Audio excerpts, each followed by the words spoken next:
Hello, my dudes, and welcome back to the Miking the Press Pass podcast. I am Michael. Huh? Hey, David.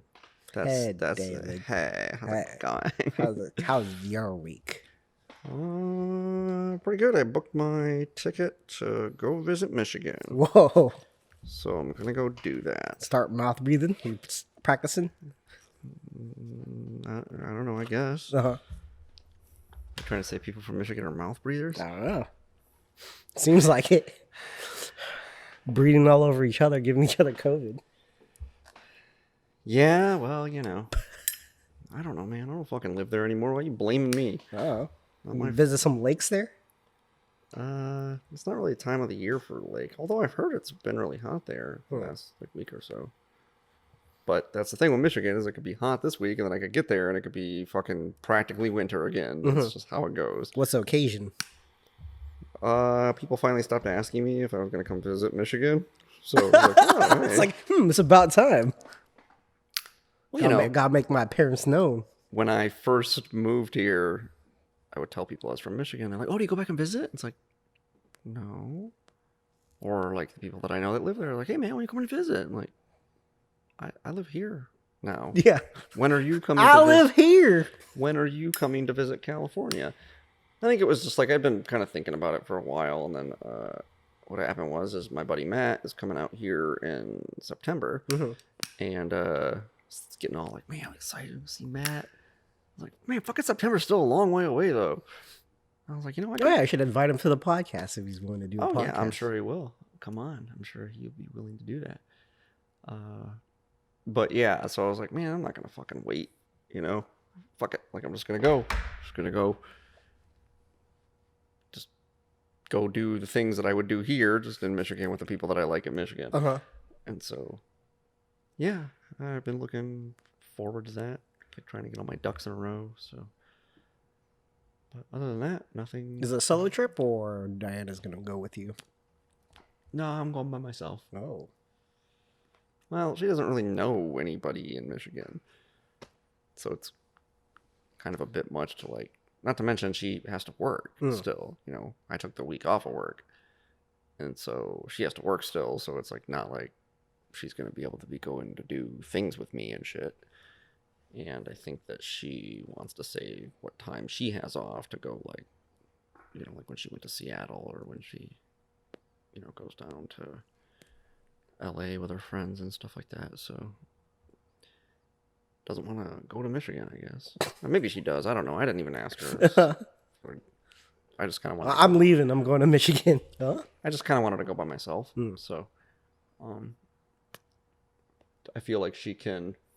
Like, she'll meet Matt when Matt comes out, and, you know, she's met Kurt, like, on video chat a little bit or whatever, and she met my mom, so I feel like that's the right way, because I feel like just exposing her to, like, all of my friends and family at one time might just wreck her brain, kind of, like, it's just, there are a lot to deal with all at once, so, yeah. Not to mention if I go, like, when I'm in Kalamazoo, like, I'll probably just stay with Kurt. And it's kind of weird to ask him, like, hey, can my old lady stay too? It's kind of weird, you know. He doesn't know her, and he's kind of a solitary kind of guy. Yeah. So, I was just going to think she was going to get her own B&B. Yeah. So, yeah, I did that. I watched all of Love, Death, and Robots. It sounds like you got through the first couple episodes. Yeah. It's fun. 3 and 4 are good. Okay, yeah. The very next one on your queue, I think it's called Pop Squad, is pretty good. And then the next one after that is... Yeah, for some reason I always forget that they're shorter episodes. So, yeah, I was pleasantly surprised. Like, 12 minutes for the first one. Okay, I'll probably run through all these other things. There's 2 of them that have... I think there's 2 of them that are only like 7 minutes. And then there's 2, I think, that are 2 or 3 that are 12 minutes, and the rest are like 17, 18 minutes. So yeah, you can get through the whole thing in like, what? How long is that? Like not even 2 hours? Yeah, I'll probably run through them. Yeah, they're pretty good. Better or the same as the first series? Well, you kind of know what to expect a little more. But Yeah, I could have, because it kind of caught you off guard, like watching Right. it the first time around. I was like, "What is this?" well, especially because you're like, fuck, it's liquid television. Yeah, This is basically. awesome. Yeah. Yeah, I would probably say it's on par. I don't really remember all of the episodes from the first season. I remember a few of them, and that's probably how it'll go. Like in a year, I'll probably remember the ones that I like. Like I said, I think there's 3 of them that are kind of like a better style of animation.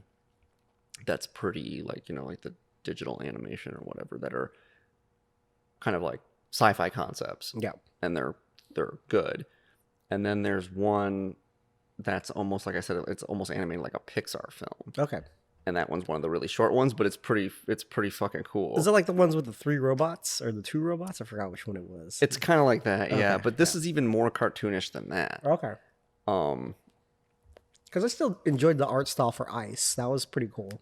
The story was like whatever, but in general, like the vibe and the feel of it was really cool. Yeah, it was okay. But yeah, that one's probably, I would say, that might be the worst one. Okay. Yeah. And like if that's the worst one, then it's like pretty good. Yeah.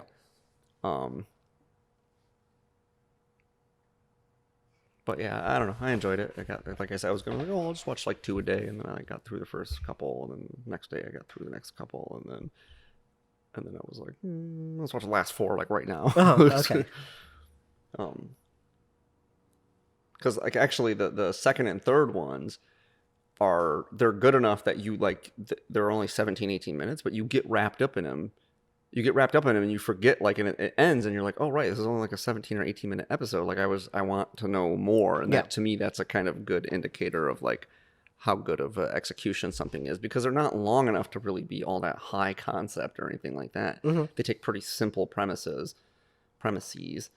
and they just kind of render them out, and then so it has good animation, or it has like just kind of a cool concept. Or a simple concept. Some of the ones in the first season have, I think the concepts in the first season, like the one with that little like pool cleaning fucking robot. Yeah, that was really like a high concept. That was really cool. Yeah. And then I'm trying to remember what the other ones were that were kind of like the dude in the space station with the like that one was brain cool. hallucinations or whatever. Yeah. So none of these really like kind of get to that level of like high concept, but they are. Animation is well executed, and it's more kind of like a Fury Road kind of like simple premise, well executed, good visuals. Yeah, it's really interesting with the technology of like CGI stuff, where they have like almost photorealistic background, and especially with that first one where it was really cartoony, like the character general, like like their shape and their silhouette, very cartoony, but like the skin texture and then like some of like the skin effects, like the guy that has the shotgun, like if you look closely, there's like stubble on his face, like you barely see, and it's just really freaky. Well, yeah, or like for me, it's like when there are actors that are like notable actors in them, and you can just like immediately tell who it is. Yeah, like that. The first one, I think it was one of my least favorite ones in the first season, with the little people, the little civilization in the freezer. Oh, you didn't like that one? Well, it's just a ripoff of a Twilight Zone episode. Yeah. That Simpsons ripped off like fucking 20 years ago. And, and the Simpsons version is a better version of a like whatever. And it's but it's like the concept wasn't like, I was like, oh, okay, fine. Like I've seen this before, but like it was like I was looking at it and I'm like, this is animation? This is fucking animation? Like this looks like just real. Like it looks so real. Like it's almost like, to me, it's almost like pushing animation so far to that direction that can you even fucking call it animation anymore? It's almost just like cell shading or something, or what's the word? Rotoscoping. Where it's just like, because like they had to like motion capture or whatever the actors, and then so they're just like layering it over, and it's like it's so sophisticated that you can like barely call it animation anymore. It's basically just like photography with like a filter over the front of it that gives it like an animation sheen. Yeah. But it does look really nice and actually like achieves a better effect than some like film probably can in some ways. But obviously, like it's really good format for something that's like a sci-fi genre, because you can just take actors or whatever in motion capture, and then you can render out these like backgrounds and sets that if you did them in a film, they would, or even a short film, would just be really expensive to do. And but you don't have to, so you can do these cool little shorts. And, I feel like the series is like a little bit more digestible version of Black Mirror. Because they do mess with concepts, with futuristic stuff and problems with technology, like the first episode of this season. But it's kind of packaged in a way where it's more friendly. It's not as dark and depressing at times. Yeah, a couple of them are... most of them aren't really like... They're not depressing. They are odd. But like that Pixar one is like, in particular, is like fucking weird, dude. It feels like almost like a Tim Burton, something Tim Burton would do. Okay. Like early Tim Burton. It's really fucked up and weird. Anyway, I don't want to ruin it. Like I said, it's only like 7 or 8 minutes. Yeah, I'll probably watch it tonight. Yeah, for sure. But yeah, you definitely like a solid thumbs up, which is not something that usually I don't even like venture into like new shit, mostly because I'll like watch a trailer for it, or like this doesn't sound good, unless somebody I know like goes there first, and even then sometimes like a continuation of something that I already really like, I'm even reluctant to, like, if I really like something, the first season of something, this is like, I don't know, did they even release the 3rd season of Stranger Things yet? I haven't even bothered to watch it because I'm just like, nope, they're gonna fucking not gonna work. Oh, well, we're in college now. Yeah. Hey, how's it going, 11? Fine as fuck though, girl. Yeah, I don't know what they're gonna do with it. Is it even worth continuing Stranger Things now when they're like practically high school, college age now? Well, hell, I mean, just watching the teaser trailer for season 3, it was like, wow, okay, like the kids are growing and they're growing fast. Yeah. And so it's... Yeah, the kid that plays Mike, he's like a handsome guy now. Yeah. Hey, how's it going? Hey. Yeah, it's like, you know, he's not awkward anymore. Yeah. And like, yeah, you're gonna turn around and the gal that plays 11 is gonna like be in Playboy or something ridiculous like that. You're like, wait, when did that happen? Like, she's 24 now. It's like, holy shit. So that's not gonna keep working as like the same concept. Yeah, I wish it was an anthology. That would have been great. Yeah, that's what they should have done. Yeah, especially because in season 2 they kind of like introduced this whole other different element. Like you could follow different subjects in the government program. Yeah, and just kind of like what happens, especially because you run up against the whole True Blood problem, right? It's like, okay, so this is Hawkins, Indiana. It's this tiny town in the Midwest, and it's like all this batshit crazy stuff is happening like constantly. It's like, that doesn't seem like that's gonna like stay off of national news for a while. But if you have it like one thing happens like in one small town here and there in Alaska and like, you know, Montana and all these rural places, then it's like, you know, fine. And then you could even, through that anthology, you could weave in kind of a backdrop of the government doing like cleanup crew. Yeah. Like going through and like doing propaganda and like cleaning stuff up, and that could just be happening in the background. And that would be almost kind like MIB. Yeah, that would be kind of a cool element to it, right? I'm kind of curious if they have like, because they would have any metrics with any,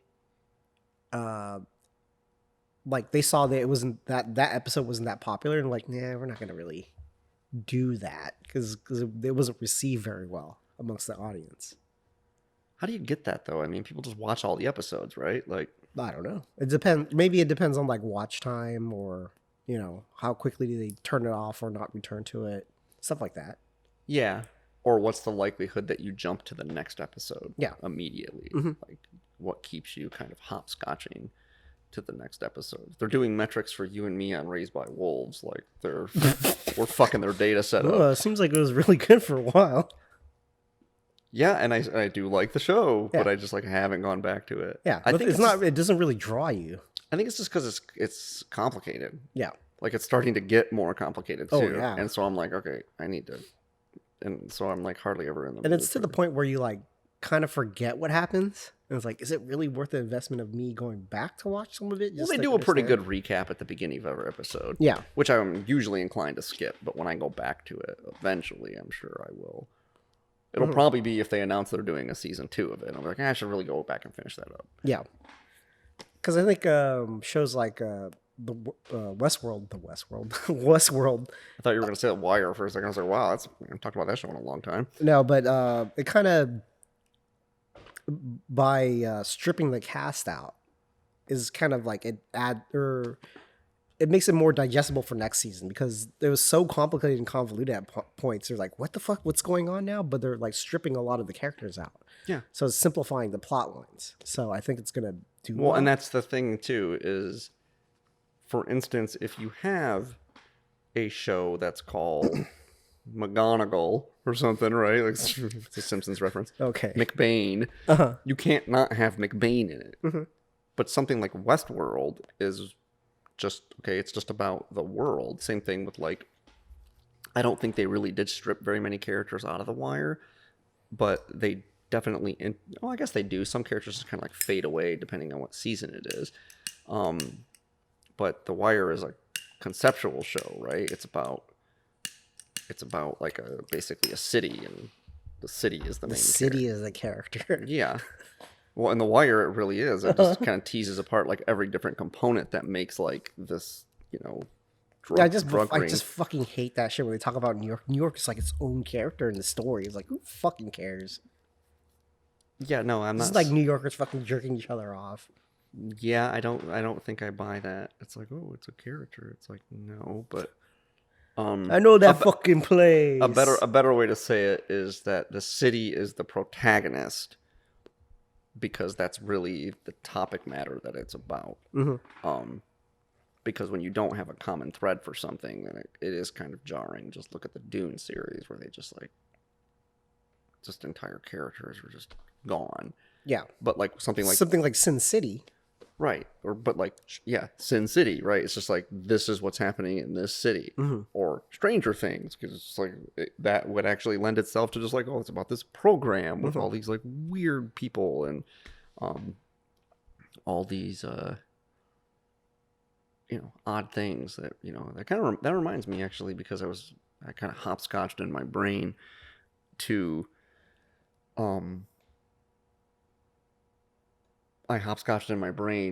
thinking about Stranger Things, which led me to thinking about the movie Firestarter. I don't know if you ever saw that movie. No.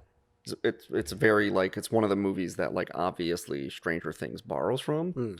But so I was just thinking about movies in general. But like my buddy Matt was like, hey man, like you guys should talk about your like Mount Rushmore of movie scores. I think we should do that in a bit. But like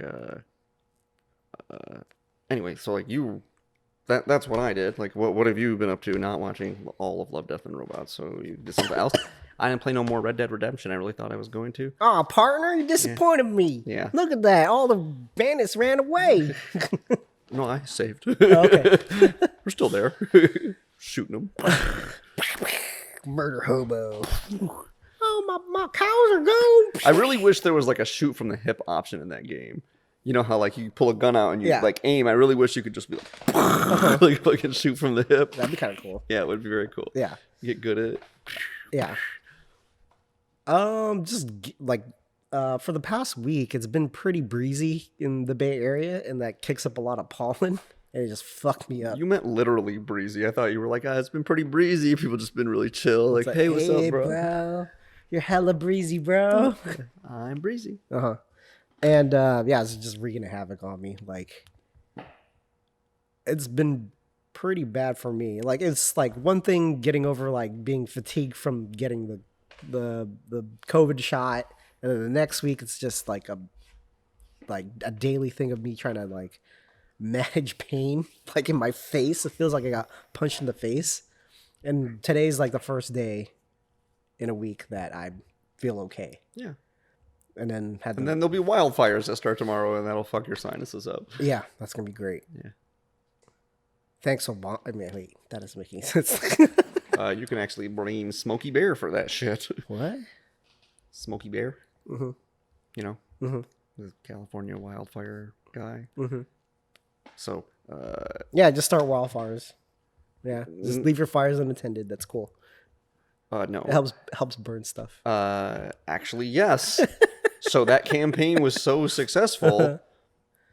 But what they did not realize is that low levels of small forest fires. No, I get it. Yeah, I've lived in the Bay Area a whole bunch. So that's good. So like, you know, those fires burn out all the brush and they like make room for. So now because that campaign was so successful, now you get these ridiculous infernos that burn all the old growth trees and shit too, which is horrible for like the forest. Yeah, the thing I don't understand like is that a lot of California was burning last year or year before. Last year, yes.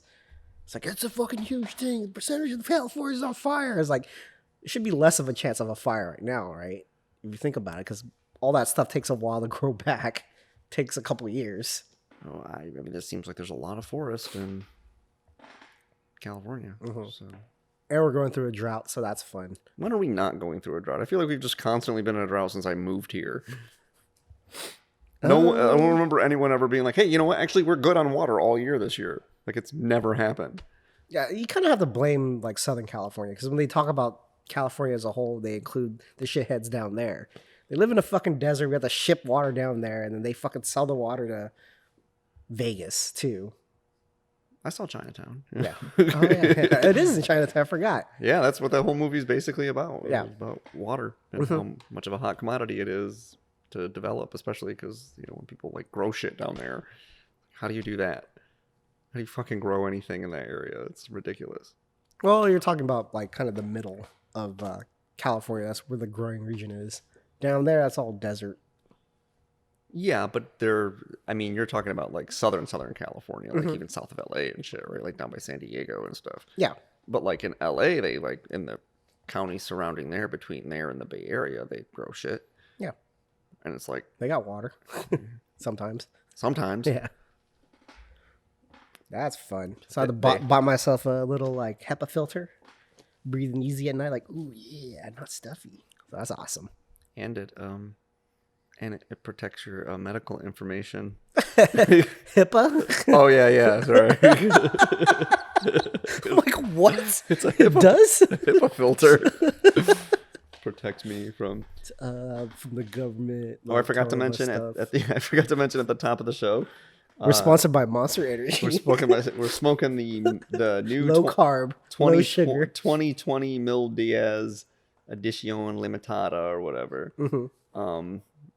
By Crowned Heads, I think. Oh, okay. Not Crowned Heads, Crowned Heads. Just also Alec and Bradley, not Alec Bradley. Yeah. I told somebody that today, and they were like, "Really?" And I'm like, "Yeah, really. Yeah. It's Alec and Bradley. It's the Macallan." Yeah. All of which I learned. I think I learned all three of those things like the last year. Yeah. I was like, wow, it really is like weird, like fucking, oh, wow. Duct tape? What? See, that's confusing because there is a Duck brand tape. Yes. So I think that's why people get confused, especially because Duck brand tape does make duct tape. So that was confusing. Yeah. Just like somebody who is... Okay, so you know what a pool hustler is, right? Sure. So somebody who does that for poker or any sort of card game, you would call a card... Hustler. Or card shark. Like, dun-dun-dun-dun-dun-dun. Yeah. Apparently some people also say card sharp. Sharp. Like, sharp. Which makes no sense to me. I'm not really sure what they're getting at there. Because shark makes sense, right? A shark... Yeah, lays in lies they eat fishes. They lie in wait. Yeah. And then they're incredibly aggressive and they gobble up weaker prey. Yeah. So it makes sense for pool shark, card shark. Yeah. But some people say card sharp. I've never heard pool sharp, but I've heard card sharp. I don't know why. I don't know. But anyway, yes, by Crowned Heads. So we just got them in at Ohlone Cigar Shop where I work, 3370 Maury Avenue. No. Yes. Yes. I don't work at another place anymore, so it doesn't matter. It was great. I had to cover for Chris because he had to drop off Jenna. Some guy was like, "So what's with the inventory?" I was like, "I don't know, man. I don't really work here." It felt good. I don't know. Why are you asking me, bro? Yeah. That was kind of like what happened after I stopped working at West Coast for the first time. Hey, David, can you help me out? No. Mm-mm. Yeah, that's pretty much what I was like. I was like, no, I don't work here anymore. You can't make me. No, I'm not going to do that. I'm pretty sure I told somebody to fuck off one time, like just in jest, but like they were like, yeah, can you help me? I was like, no. And they're like, oh, press pass. And I was like, no, fuck off. Leave me alone. But yeah, anyway, so the milk, I got to tell you right out of the bat, I'm not a fan. It's average. I'm not liking it. Oh, really? I'm not at all. I mean, it's changing up a little bit, but yeah, like the light up I just got, like, it was kind of funky. Huh, interesting. Not so good. Not so far so good. Has like a woodiness to it and a little bit of the kind of like when you sharpen a pencil, has that kind of woody and like kind of yeah, I don't like that like pencil like shaving graphite. Yeah, I don't find it offensive, so I'm like, that's fine. I don't like it. Has like a texture on your tongue. Yeah, too. and it's almost got like a sour apricot flavor to it. Or sour. I don't like it. It's like sour. I don't like it. But we'll see how it goes. It could get better. I mean, it couldn't really get a lot worse unless it just magically turns into an Alec and Bradley or something. It fucking turns into a Rocky Patel halfway through. Whoa, what happened here? But construction's fine. Looks like it's a nice looking cigar. Yeah. I was a little worried because I don't know about yours, but like I can see like where the seams are like glued. Like, can you see that? Like right where the veins are and the seams, like I can see that like glued together like pretty distinctly. And usually when it's that crisp, it's an indicator the cigar is just gonna, when that heat hits it, hit that pectin, it's just gonna go and like unroll. I never really. But no, so far the construction is good. It's got a nice sheen to it, nice kind of Colorado color, burns fine, draws fine, all that's fine. But it's unfortunate with their logo. Yeah, it just looks like the Monster Energy logo. Yeah, not too many. Try harder, guys. Yeah. Try harder. Crowned heads. Anyway, yeah. Speaking of logos, there's a church on Burnell, and it has like this. They copied the Beats by Dre logo. I'm like, why? What's the point? Why do you guys do that? Yeah. If you're gonna do that, it should be for comedic effect, like that Corn Hub. Oh yeah, that guy that fucking sells corn on the streets. Corn Hub. It looks like the Pornhub fucking logo. And then there's another church. They stole the Smash Brothers logo. Oh, did they? And they just put it in the front of their church. I was like, all right, okay, I guess so. Yeah, it was like that day. Like I don't think I talked about this on the podcast before, but like my smart TV has like default thumbnails for like apps that you can get. Okay. And I think I noticed it for the first time when you were over, but I don't think I talked about it on the podcast. I brought it up to Diana again the other day because there's a thumbnail for like a VPN. Mm-hmm. And, you can sign up for a VPN, and the color scheme and layout, it says VPN, but it looks just like the fucking Pornhub logo. And I was like, yeah, they know what people want that VPN for. I saw that. I was like, why is it in here? It's like, it's a VPN. That's weird. Yeah, because I was like scrolling through trying to find the Hulu app that I had just downloaded. And I came across, I was like, what the fuck is this? Like, why does it look like a Pornhub app? You know what it's for. Yeah, they're like winking at you. I was like, that's pretty funny. Oh yeah, we have incognito mode, so the other places don't get your information. Yeah. I feel like like you do incognito mode, and there's like a little guy with like a fucking hat, like a fedora, and like it should just be like a little guy like. It's like in that Love, Death, and Robots, the guy's cleaning his gun and just like. But yeah, anyway. So, well, that sucks for the allergies and stuff. Yeah. And so you've just been kind of like laying in clean air and just going like, just putting my face next to the HEPA filters, like, just give me the oxygen, please. Need a fucking air facial. Yeah. So, just. Yeah, I didn't want to buy a filter. I didn't want to be like those type of people where like, I just need pure oxygen all the time. But just, hopefully toughen up, but it's been miserable, man. I guess. It's like low grade misery. Like fuck. It's like having your eyes itchy all the time. I think you're more sensitive to smoke because of that too. Because the first year, because like I will say, last year when we had the wildfires, the smoke was fucking really bad. It was really bad. It's fucking crazy. But like a year or two before that, and you were like, oh my god, like I could see the smoke outside, but when we were outside, you were like, I was like bothering you, and I was like, dude, I don't even notice it. Like I could kind of smell it, but it's not bothering my eyes or my sinuses or anything like that. Yeah. And like everybody was just like so bothered by it, and I was like, this is like just what air in Detroit is like normally. Like fucking shitty like particulates in the air from all the factories and shit that are around there. It's like coal dust and shit. Yeah. And so maybe I'm just like more used to particulates in the air because the air out here is, You got like cockroach DNA. yeah, I don't know, something. What's that noise? Stop it. There you go. Right. Hissing. So yeah, maybe I don't know. Maybe I have cockroach DNA or something. It's fucking, it's resistant to fucking heat and cold and foul shit. Uh-huh. It's weird though because you would think, okay, so your sense of smell dulls the older you get, right? Everybody knows this. What? All people that aren't idiots know this. And also, if you smoke, typically your sense of smell is also dulled. Nah, I guess I'm super better. I have a way better sense of smell than like a lot of people I know. People that are younger than me, like Diana is younger than me, and you would think that she'd have a better sense of smell than I do.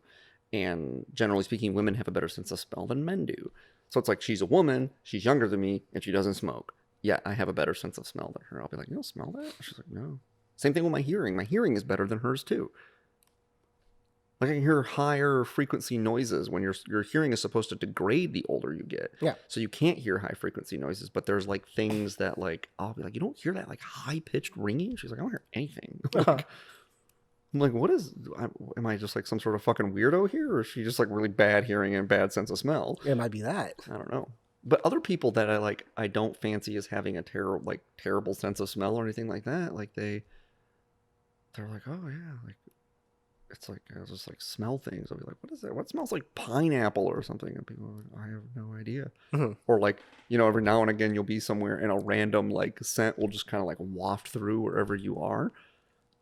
A lot of times I'll be like, what is that? And so, like some other person will be like, yeah, what is that? And then people are like, I don't smell anything. What are you talking about? Mm-hmm. Because I just assume I can't smell fucking anything. It's like, I don't go, do I stink? I just go like, it's been X amount of days since I've had a shower. It's time for a shower, right? Because I just assume that I cannot smell myself. Yeah. I can't smell smoke on my clothes. Mm-hmm. I just assume I walk around smelling like an ashtray all the time. Yeah. And there's so many people like have all these like routine. Here's the thing: is like what I do is like the second I get home, like I air out my jacket, like kind of thing, and then I put my clothes in the laundry the second I get in, and I spray everything on. I'm like, dude, I don't do any of that. Mm-hmm. I come home, I put my coat in the closet, put my clothes, I hang my clothes back up in my fucking closet, and if they're dirty, I put them in the hamper. But I don't do any of this airing shit out. Like I just don't do that. I just assume that no matter what I do, I'm gonna smell like smoke. Yeah. And my breath will smell like smoke. Mm-hmm. Just no matter what. It'll either smell like smoke or bourbon. It's like those are the two options. Like coffee. None of the things that you want your breath to smell like. But, you know, whatever. I'm not kissing a lot of ladies or anything, so it doesn't matter to me. Recipe for dad breath. Hashtag dad breath. Oh, god damn. Yeah. Yeah, some people got really fucking bad breath, man. And some people have breath so bad, it's like, how can you not taste how bad that is? Like something smells like it died in your mouth, or you ate a dog shit sandwich or something. It's fucking horrible. They're just used to it. Ugh. I guess it's like when people have cats and their house like reeks like cat piss. Mm-hmm.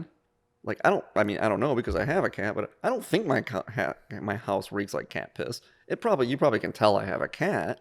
When you come in, you go, oh, I got a cat. Well, I can tell you have a cat. Right, but is it from the dander or the smell? It smells like cat. That's what it smells like. Yeah, it smells like a cat. Yeah. But like, you ever been to somebody's house, it's like they have cats and it smells like cat piss. Yeah. And they can't smell it. Yeah. And then after you're there for like 20 minutes, you can't smell it. Mm-hmm. You're like, that's troubling. No, it's a natural thing, though.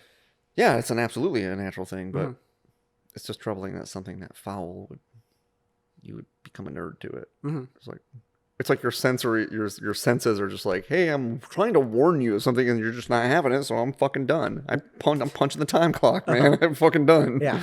Yeah, our bodies are really good at adapting and then finding like contrasts. That's the same thing with taste too. Yeah, I can't detect like changes in flavor, but like if it's like contrasting, it could tell very like quickly right away. Yeah. So. Yeah, I mean that makes sense. But anyway, so you want to talk about Mount Rushmore scores? Okay. Yeah, I've been trying to think about it. What are just some really good scores that come to mind? The big ones are usually like Indiana Jones, like Back to the Future, some of the themes that play out in those. But is it really just the one? Because like there's some movies where I'm inclined to be like, yeah, but then I'm like, I really can just think of the like Jurassic Park, dun, dun, na, na, na, na, na, na, na, na, na, na, like that, and that's all I can think of. I can't think of other things from the score. Well, also like Star Wars, Sure. like Luke's theme, the Star Wars theme. So you like Vader's John theme. Williams, is what you're saying? Yeah, that's what I was basically. I was going to basically say that. I was like, he has very iconic like scores. Sure. Well, yeah, he's arguably the best. Like, what was so? I didn't like the movie too much, but like Tron Legacy had a very good score. Mm-hmm. That was really good. Like Daft Punk like killed it. Yeah. Yeah, I listened to that soundtrack a couple times. Like, yeah, this like moody, cyberpunky, this is shit. Yeah, a kind of a one that probably makes my list is a very sleepy film that I doubt anyone has seen, but you probably know the band. The band is Tangerine Dream, and they did this movie called Sorcerer in the 80s. And it's not what you're thinking. It's not like a sword and sorcery film. It's a movie about like, fuck, I don't remember what it's like. These South American immigrants are like transporting, I want to say like drugs or something, like across the border, across this jungle or something. I don't really remember. The movie's mediocre at best, but the score is fucking awesome. Like it's like this just moody, like electronic score. Actually, the music they use in Stranger Things is definitely a harkening back to a lot of the scores that Tangerine Dream did in the 80s. And this is like the first one they did. Hell, it might even have been in the 70s. But it's a really good score. And I would be remiss if I didn't put Conan the Barbarian's fucking score on there, because Conan the Barbarian, again, mediocre movie, as much as I love it, but the score is like fucking A+, man. Like the movie is made much more epic by how good the score to that film is, which is really a shame that I'm not really aware of any other scores that the guy that did that score, the composer that did that score, Basil Polidorus. That score is like among my favorites of all time. But yeah, I can't really think of a ton of other. So those ones definitely go on the list. They go on the mountain for me. Trying to think, like some of the stuff, it's more ambient kind of noise, but like Sicario had very good like soundtrack to it. Yeah, not soundtrack. It's got to be a score. Yeah. But yeah, it's But like score and like soundtrack would be a dope soundtrack. Like Pulp Fiction was dope. I like that one a lot. Trainspotting. I never watched it. Trainspotting is a fucking good soundtrack. So does Spawn. Spawn has a very good soundtrack. Kill Bill. Yeah, the soundtrack to Kill Bill is pretty good. Let's see, I kind of took some notes. Oh, I can't believe I didn't mention Blade Runner. The score for Blade Runner is fucking really good. Oh, the new one? No, the original. Oh. I don't remember a score on that one. It's like a moody neo-noir jazz. It's really... Jizz? Jazz. This is Star Wars. That's like the funniest fucking thing I found out this like the past couple of weeks. Yeah. You could have named it anything and you call it Jizz? Yeah. Yeah, it's not Star Wars. But yeah, it's got like this jazz score, and it's fits with the whole neo-noir thing. That's the thing is you try to think of like great scores, and it's like it's either going to be one of like 3 or 4 people, right? It's going to be Hans Zimmer. It's going to be John. Oh yeah. It's going to be John Williams. Mm-hmm. It's going to be for me. I like a lot of Ennio Morricone scores. Yeah. The Thing. Yeah, he makes really good scores. The Good, the Bad, the Ugly. He's done a lot of really good scores. Or what about? I think he did some for Django too. You might have, yeah. Yeah. Yeah. No, he didn't do Django. He did Hateful Eight. Because There we go, remember, I was ragging on it because I was like, well, gee, could they have tried to make this movie more like The Thing? Like it takes place in the winter. It's got like some secret bad guy that like people are trying to ferret out. It's got Kurt Russell in it, and Ennio Morricone did the fucking score. It's like just all the things that The Thing is. Yeah. But yeah, he's a good score writer. Definitely, I think the best of his is probably The Good, the Bad, and the Ugly. Oh yeah, That's super iconic. Yeah, it's a really, really good score.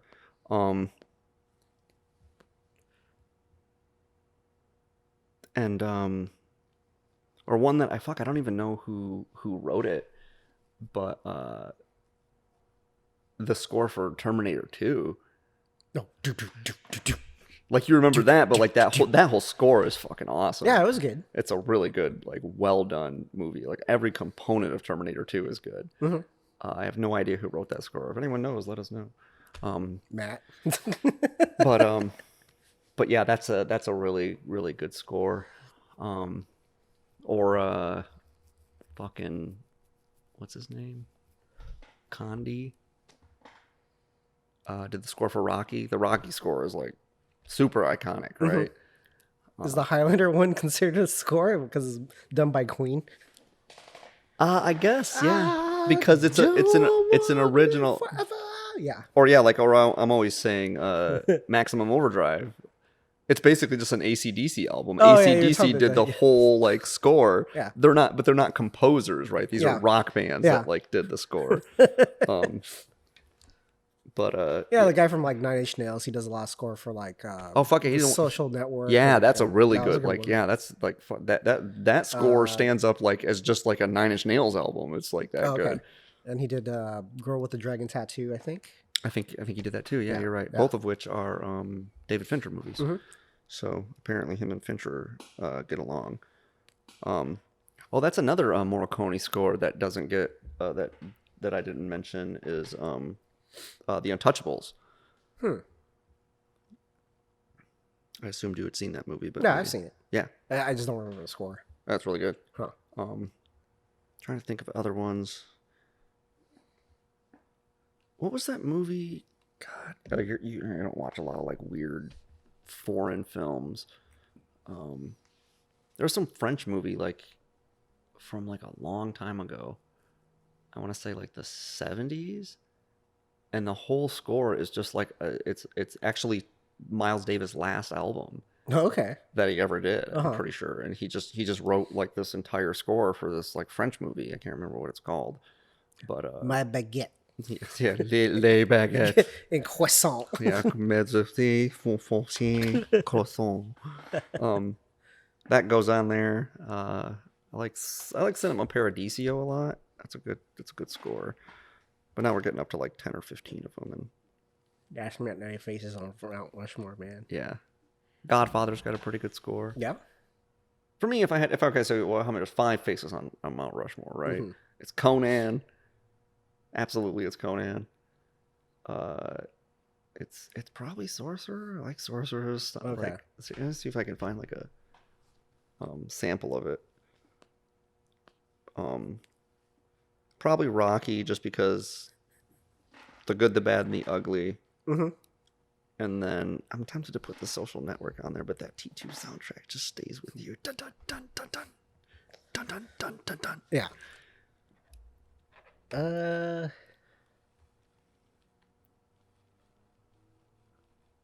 Yeah, I'll put John Williams on there. Hans Zimmer just standing out there. What's your like? So what's the most iconic John Williams? It's probably Jurassic Park for you. Probably because it's most memorable to me. Not Star Wars. Star Wars isn't his most memorable. I would think Star Wars. I like the Jurassic Park theme, and like I said, that Daft Punk, even the movie's not that great. Yeah. It's a great soundtrack.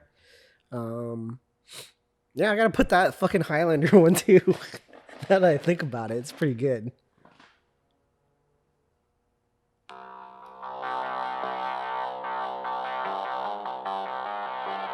Okay, I get it. Very Stranger Things, Yeah, right? yeah. All right, that's probably about all I can do without copyright. Yeah. Strike that down. Yeah. All right, so you got like Jurassic Park. So you're just gonna put all John Williams. We can have one John Put Williams. his face in there. You have one John Williams, one Hans Zimmer. I'm trying to think of the most iconic Hans Zimmer. Maybe Saving Private Ryan, was it him? Yeah, I love Batman. Like that stuff's good. Batman. The Dark Knight. Dark Knight. I was like, Batman. Prince did the soundtrack for that. Yeah, you're right. The Dark Knight trilogy. Yeah. Shit, although, even like it's super iconic. Like you said, it doesn't really. There's themes of it that shows up in the movie, but it's not exactly what they do in the trailer for Inception. Yeah. But the whole idea of him like slowing down the theme, yeah, as they go further on, it's like at least there's like a little bit of thought into him writing the score. So that was great. Yeah, the score for the movie Sunshine is pretty good too. But they do the same thing in the fucking trailer. They play Lux Arterna by Clint Mansell. Do you know who that is? There's another fucking great score I didn't even think about. The Pie soundtrack, man. Did you ever hear that? Huh. Clint Mansell did that soundtrack. Okay. It's been a while since I saw Pie, so. Man, that soundtrack is so good. It's like you could just put it on and listen to it like an album. It's so good. Okay. It's like, you know, it's in the same thing. He also did he does the score for a lot of Danny Boyle movies. He did it for, I don't know that he scored Sunshine, but they used Lux Arterna, which is a Clint Mansell song, which actually is in Requiem for a Dream, which he also scored. For him, he does a lot of scoring for films. Kind of has that same like kind of electronic sound to him. And so it kind of sounds more in that like Daft Punk genre as opposed to that like epic Hans Zimmer, John Williams. They're in a category together. Yeah. And then like big swelling like horns coming up. Yeah, the feels is coming out. Yeah, I kind of don't like that whole like genre of it's too much. It's almost like they're trying to direct the movie for Spielberg. Right? It's just like, geez, fucking like a good score should kind of like should amplify, but it shouldn't just like be there constantly, like in your just some of the Spielberg movies, man. It's like what's happening on screen is like totally, but it's just like just like beat you over the head with the fucking feels. It's like, God, are you kidding me? So yeah, I'm probably like one of the few people that's not really like on the whole Hans Zimmer like John Williams bandwagon as far as like great movie composers goes. Like I'm like, but I do like Ennio Morricone though. He's very popular as well. I think he does, but a lot of his stuff has a tendency to kind of sound the same. Like he couldn't score any movie, is what I'm saying. You know, you couldn't get him to score just like any old film. He has to, like a very specific type of movie. Just try to do sleepy like drama. Yeah, although he did score Red Sonja, which is like a sword and sorcery movie. I think I've played some of it before we were playing D&D. Oh yeah, you did. Yeah, and it's like it's a Ennio Morricone. I was like, yeah, that's pretty good. Yeah, it's no Basil Portal-Joris's Conan soundtrack, but that's like the best D&D soundtrack. Period. It's just only so long. You can't play it just on loop. It's again and again and again. And is there any fuel left in your lighter? Yeah, I think so. There you go. Have some juice. Got any cool news? Yes, I do. What you got? I was reading this editorial today. Well, not an editorial, an op-ed, I guess. It wasn't really editorializing very much, so that's kind of good. But apparently, most people that are keyed into this stuff think that California could likely, by the end of the summer, see $5 a gallon gas. $5 a gallon. Yes, for those of you that don't live in California, you're in Bulgaria or whatever, because this is the only thing that you're allowed to watch there. $5 This will a turn gallon. your brain to mush. Watch this. Yeah, we're at about $4.20 a gallon now. It's been creeping up. Last time I checked, it was like 409. Formula 409. Hey. Um, Yeah, the gas station around your house is really high compared to most neighborhoods. is it? Mm-hmm. Because it seems on par with like when I drive through Fremont, when I see the gas prices in Fremont, it seems about the same. Yeah. But yeah, it was like 419 or something, or 4 somewhere in there. Mm-hmm. But yeah, it's creeping up, and they say that it's probably gonna go up to $5 a gallon, which is super fucking obnoxious. Yeah. And in typical California spirit, the two things that are very typical California of this scenario. It's hella expensive. No, one, it's expensive because it's more expensive in California because of all the basically the taxes they put on top of us, and because they make mandates for like more environmentally friendly fuel. Yeah, they change the formula depending on the season. Right. So that formula is very convoluted, how they decide like what's appropriate, but what you really need to know is that not all refineries can meet those requirements. So it kind of limits, the refineries that we can get our oil from that like turn it into gas. And so there's all these things about like effectively our expensive gas prices subsidize, not directly, but more or less indirectly, just are subsidizing the use of electric cars. And so that pushes the cost of gas really high. And then, of course, they levy a bunch of taxes on us, which they always say are going to go toward roads. But wouldn't you know it, Governor Gavin Newsom, and his infinite wisdom, has decided that he's going to divert like something like half of that money to like other horseshit initiative. I think mostly I think a lot of it's green initiatives or whatever, which must be great when you like buy gas and drive on the roads and you're like, man, these fucking roads need some fixing. Yeah.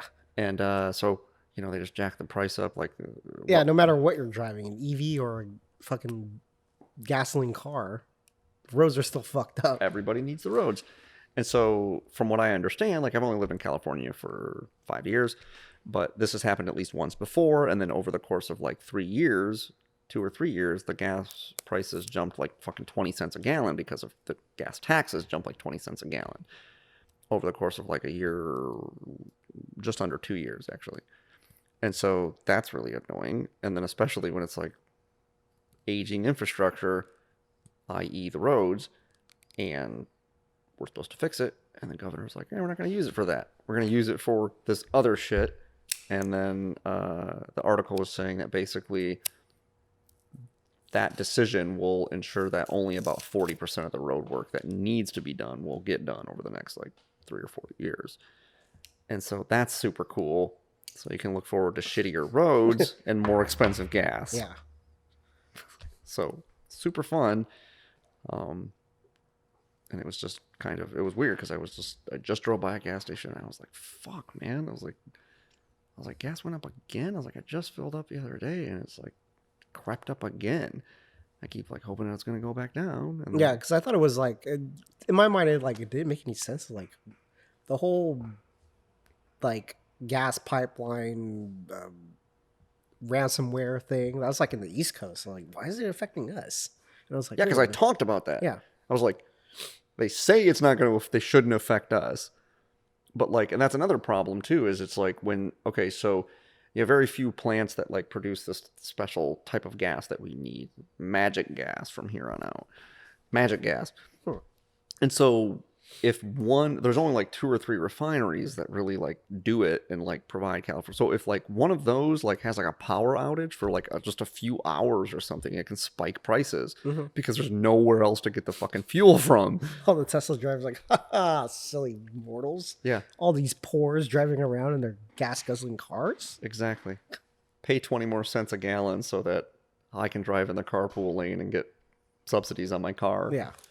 It's like, yay. Yeah, I like how Just like asshole drivers. It used to be the BMW was the car for like assholes to drive. Then it became the Audi. Now it's the Tesla. It's so the fucking Tesla. It's like another reason to fucking hate Tesla drivers. Not only are they jerks on the road, but now it's like they're just taking our money. They're taking our money. They're just like, they get our money.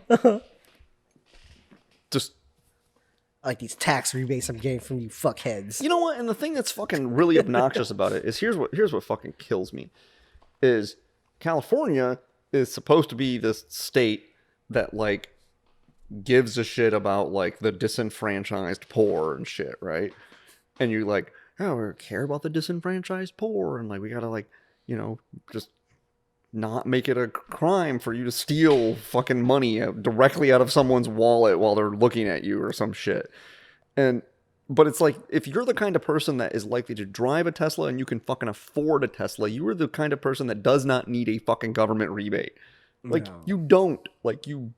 Why not give those rebates to like, why not give them to poor people who drive fuel efficient, like old cars? Like cars like your car or my car for that fucking matter. Like cars that are like really low emission. Right, that are low emission and are really fuel efficient and they don't guzzle a bunch of fucking gas. No, you're going to give them to somebody that already like is just pays for $100,000 car. Right, like it's fucking nothing. Like, oh, like you don't have a Tesla? It's like, no, I also don't have a lot of things. Like just and they complain about oh, you're poor. I get it's fucking Jesus. Yeah, one of the owners at Ohlone drives a Tesla. It's like, and I like him, I do, but it's like, you know, just fucking talks about driving a Tesla sometime, and I just want to tell him. It's like annoying Apple people. Like, oh, Apple's so cool, this and that. Oh, I would never have a PC in my house. Yeah. Like, all right, calm down. It's the same thing. You're just paying a fucking tax for it. Yeah, but you can say you have the thing. It's like having a Birkin bag or something, right? Like, why is it $20,000? I don't know, because we said it is. You want it or not? Yeah. Yeah, I guess I do. Here's my money. People say it's cool. Why is it cool? Well, I don't know. That's my thing about fucking... It's like having like a DuPont lighter. Like, I had this conversation with someone today, actually. It lights your cigar like my lighter. That was a tenth of the price. Yeah, because this guy was telling me this today. He was like... He's like, yeah, I got this, you know, like DuPont. Like, where do I even get them? He's like, I got this one, like, you know, it's like a vintage DuPont. I took it and I kind of like flicked it up. He's like, yeah, it's like the old ones. They don't have the ping. And I'm like, okay, cool. I'm like, cool lighter, man, nice. He's like, yeah, you know, like, you know, like talking to me about it. I'm like, dude, you're really not talking to the right guy. Like, I use like these $12 jet lines. I have like 7 of them. I'm like, I don't really do a DuPont. You know, it's like. And he's like, well, you can get them pretty reasonably priced. And you can get like, I got like this vintage one, like it's a couple $100. And I just laughed at him. Nope. It's just like, no. Yeah. Yeah, I'm not doing that. Like, it's just why? It all makes fire, bro. Like, I don't really care. People think I'm cool because of what kind of lighter I got. Like, I mean, if that's your jam, then knock yourself out, right? But yeah, it's like, whatever. I don't know. Anyway. So, yeah. So that was a thing. You got no news this week? Yeah. So, Southwest flight attendants asked for more company support amid surge of unruly passengers. Apparently, a flight attendant lost 2 teeth after a passenger attacked them. And it's like people just don't know how to act outside of their house now. Like being locked up just gives them free range to just rage out on people. So in this article, let me find it. From April 8th to May 15th, there were 477 passenger misconduct incidents on Southwest Airlines aircrafts. Unprecedented numbers of incidents have reached an intolerable level, with passenger noncompliance events also becoming more aggressive in nature. So, 477. In a typical year, the agency sees 100 to 150 formal cases of bad passenger behavior in 1 year, in normal years. So there's like a fucking huge spike of people just fucking going crazy. Yeah, not only aggregately more, but a higher percentage because fewer people are flying. Yeah, that's basically like a 5 to 7-fold increase in passenger misconduct. Yeah, and it's, you know, like you're in an airplane and they have these rules where you have to wear your mask. That's the rule. If you don't like these rules, you don't have to fly. And people just get too upset over it. Like, yeah, I don't get it. Yeah, it's not your right to fly. It's just a privilege that you get to go onto an airplane. You're allowed to go on an airplane if you act okay. Yeah. That's, yeah, I don't really know what to say to that. Like, I mean, I would get being irritated. Like, okay, so my flight to Michigan is like a 7-hour flight. 7 hours? Well, the total time. Oh. I have like an hour layover. Oh, so okay. It's I was like, what the fuck? It's really like a 6-hour flight. Yeah, but coast to coast is 5 hours. Yeah. No, I fly up to Seattle first. I have a layover there, and then I fly from Seattle to Detroit. But you know, if you're going from like LA to Bangkok, I could see it being slightly annoying that you have to wear a mask for like 30 hours or whatever while you're in the air. Yeah. But you know, oh well, what are you gonna do? Like, do you need to go to Bangkok? No. Then, you know. Yeah. Take a boat, I guess. Yeah. People, can you still take boats places? I don't know. You can. Not like actually, not like a cruise. I mean, like a. Yeah, I don't know if they do like from Asia to America. I'm not sure. Unless you take like a freight, but I don't know if they take passengers. Yeah, is there such a thing as a passenger boat anymore? That's not a cruise ship, because a cruise ship is not really like getting you to the place. It's like, oh, it's a place, shuffleboard, buffet. How low can you go? You know, yeah, I don't know how you would like if you're afraid of flying. You had to get to like Asia. How are you going to do that? Yeah, just suck it up. I don't know. Yeah, that's a good question. Yeah, I don't know. Huh? I mean, it just doesn't really seem like there'd be a big enough market for people that want to do that. Yeah, especially because, man, like if the flight's long, Jesus. It's like, gonna take you like a month to get from Asia to America, dude. Yeah, it's like that Chris Rock bit where he's talking about. He's like, you have any idea how big the fucking Atlantic Ocean is? He's like, it's so big. Like, and you go across on a boat. He's talking about slavery. He's like, you go across on a boat. You have any idea how long? That there are still slaves on their way here from Africa. Like, that's how fucking long it takes. Like, yeah, it takes a long time. A fucking month-long sea voyage or whatever. Yeah. Like, yeah. Anyway, speaking of people getting agitated about new phenomenon, I was also reading that apparently TikTok is really fucking up Starbucks. Oh, really? Oh, yeah. Because apparently there's like some sort of trends, like these TikTok drinks. Mm-hmm. Oh, yeah. Have you heard about this? Where it's just like they have like I saw secret like menu. I saw like a receipt. Mm-hmm. Well, no, it's not a secret menu because it's just like Starbucks as a corporate policy. They're a very successful company and they're a large corporation, so they prioritize like making their customers happy. And I blame Starbucks for largely the problem with like this is the bed you made. is largely the problem with like people being entitled as consumers now, because Starbucks just like they're more like Burger King than Burger King. Like, you can do it any way you fucking want and they will pretty much do anything to accommodate you, and people that frequent Starbucks a lot just expect that same level of service everywhere. Yeah, there's a great TikTok account where this girl, she reenacts all these like unreasonable like requests, like an iced coffee, extra milk, no coffee. Extra milk, no coffee. So you just want ice and milk? No, I said I want an iced coffee, extra milk, no coffee. Yeah. So apparently, like, so there's no amount of additions or alterations to a beverage that you can do that will go outside of Starbucks corporate policy. People will just have like 14 lines of shit. Like, receipts literally like as long as my long. Yeah. I've heard those are ridiculous. Like 7 pumps of this, half a pump of this, add this and this and this. Like, do you like coffee? You just like syrup.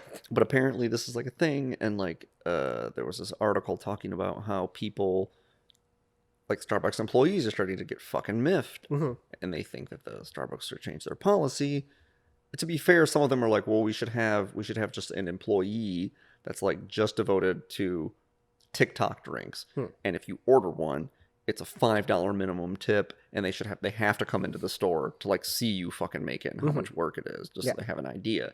And another one was like, well, we should just put a sign up that just says like TikTok drinks $20 or whatever. And I'm like, yeah, but how do you decide what a TikTok drink is? Yeah, is it like a TikTok drink, but you minus a pump of this, so it's not a TikTok drink? It's the hoard problem, right? The hoard paradox. It's like, at what threshold does something constitute a TikTok drink? At what point? How many alterations are too many alterations for you to whatever? But I mean, I get the Starbucks employees' complaints. It's just should be just like off menu stuff. You go here. Yeah, but everybody's off menu. I don't know how frequently you go to Starbucks, but like people don't just come. Like you'll be like 2 people in line in front of you, 3 people in line in front of you. Like, I walk up and I'm like, medium latte. Yeah. Right? And like, I just want Americano. Don't add anything to it or I'm going to punch you in the face. But everybody's got some sort of special exception. It's like that scene in When Harry Met Sally where they're at the restaurant and the server comes up and they're like, what can I get you? And Harry's like, I'll have a number 3. Right? And then she's like, well, I want like I want this and this, like this, but I want this warmed, and like it says I want like the pie and a la mode, the pie heated. But then, if you can't heat the pie, then like I don't want like I want 1 scoop of strawberry ice cream. But then if you can't, it's just pie, then I don't want the vanilla ice cream, but I want it on the side. And then it's like all this like everybody's like that at Starbucks. So it's like if you just have off menu, you just have to have another store. Yeah. Like you just have to have a completely different store, which is like that's just you build another Starbucks where. I like places like that. I like places that actually don't do what Starbucks does. I mean, I get people want things a specific way, but it's refreshing to me. There was this place in Chicago me and my uncle went to where it was like, we went in and we were talking about it. And it's like, you order like a steak. They don't even ask you how you want it cooked. Oh, really? They just give it to you medium rare. Okay. Because that's how you should eat the steak. Uh-huh. They don't fucking ask you. Right? Or it's like fucking In-N-Out has a secret menu, but there's like 4 things on their fucking menu. And I think more places should just do that. Like, this is how we make it. And if you don't like it, then don't fucking eat here. Yeah. Like, just go away. Yeah. Like, right? Yeah. We make good shit, so we're going to do it this way. And so that's like, I can at least respect that. But the second you start fucking capitulating and just being like, oh yeah, it's like a Bill Burr bit where he's talking about McDonald's and how they kind of started like offering all this stuff, and now it's just like created this problem where it's like now they have to like offer breakfast like all day, and now they have to like do this all day. And he's like, they should just put their foot down and just be like, the Ronald McDonald is like, he's playing with some kid, and he's just like, there's like a fog machine in the background, and he's playing with some kid, and he's like comes over and he looks at the camera. It's like, hey, you get your lazy ass out of the fucking house before 11 a.m. If you can't do that, you're getting a burger. Okay, you're getting a burger. That's what you're getting. You're not getting breakfast. You understand? All right. I think there needs to be more of that with companies. It's just like going like, oh no, we got you. It's like, oh yeah, really? I'm going to wait for my drink. You're going to come around here and rub my feet while I'm doing it. You do that. And like, okay. A guy will fucking, like, it's just like, Jesus. Like, just, like, if you don't like the thing, don't get the fucking thing. Like, I get it. You don't have to convince me. But yeah, so apparently they were just like bitching up a storm about it. But they, like I said, I don't think that they're, the solutions that they posited are not viable solutions, which isn't surprising considering this is the reason they're not managers, or they don't work for corporate, right? They're baristas. They just like think, well, this will solve it. And it's like, no, it will create a whole slew of other problems that you can't even anticipate. Listen, guy, I know you went to college for an English major, but leave the business to us. Yeah, right. I know you're an art major, English major. I don't give a shit. It would just create more problems for them. The problem is not Starbucks policy. The problem is that people are assholes. Yeah. And they have no regard for your time as a barista. And they think that they could just do whatever. And they probably don't even want the drink. They probably just want to make you make it because they think it's funny. Or whatever, like just because people are just fucking mean. If something is mean and funny, and people do it, like throwing the milkshake at the guy, it's like, someone's got to fucking clean that up now, you asshole. Yeah, it's not funny. But it went viral, and people are too stupid to think for themselves. They're like, I saw it on the internet, I'm gonna do it. or whatever. It's like, Yeah, I've had customers come into the shop, and it just seems like they want you to do more work for them. Yeah. Like, what's that thing on top over there? What's that thing over there right in front of you? But I want to see the one in the one up on top. It's like, why? It's the same thing. There's no difference. Or at least feel different. I don't like these. yeah, it's gonna work for it. Yeah, there's a customer that comes into it alone. Like they fucking squeeze the cigars. Like these aren't all. They're not gonna smoke well. I was like, I bet you they will. Yeah, I guarantee you. it's just like, no, I got this customer, and he's just like, he bugs the fuck out of me. He was gone for like a year. Uh huh. I haven't seen him because he's old and whatever, and problems, and he had to quarantine. But he's just really annoying. He's like, and he's one of those people that like he's in a wheelchair, okay, and ableist. yeah, but no, he'll roll up to the fucking door, and like sit out in front of the door. And the thing is he can open the door and manage to get through on his own. I mean, it's easier if somebody helps him, but like I'll be doing something, and he'll just sit there and like look at me. He won't say like, hey, like, can you come get the door? Or like, and then he'll just roll in and he'll just stare at me. Like, because he gets the same thing every day, right? He gets the same thing every time he comes in, same cigar, same soda, right? And like, but he just comes in like I'm just supposed to just like entitled. fucking hop to and get busy doing what you do to help me. And it's like, look, man, I get that you're in a fucking wheelchair, but if you need something, you still have to ask for something. You have to do me the courtesy. If I'm going to do you a courtesy of helping you out, which by the way is not an automatic, right? I am not like required to aid you in any way, right? I don't like, our shop has to be ADA accessible, and that is required by law, but like I don't have to like get shit for you or whatever. That's not like necessarily in my job description. It's kind of in the job description of just being a decent human being. But if you're just gonna act like fucking like, why aren't you already doing this for me? Yeah. Like you know that I need help. It's like, yeah, it doesn't sound like you're very appreciative or grateful. Like you act like I'm supposed to do that instead of just like using your mouth to just say like, hey, can you get me a soda out of the fridge? Yeah. Can you grab me a cigar? He's gotten a little better like the last few times he's been in, but I think it's because he senses that I am annoyed by him. What do you want? No. Tell me what you want now. No, I don't say. I just like, he comes in and I just say like, hey, how's it going? Hey. And then he just stares at me until I say like, did you need something? Uh-huh.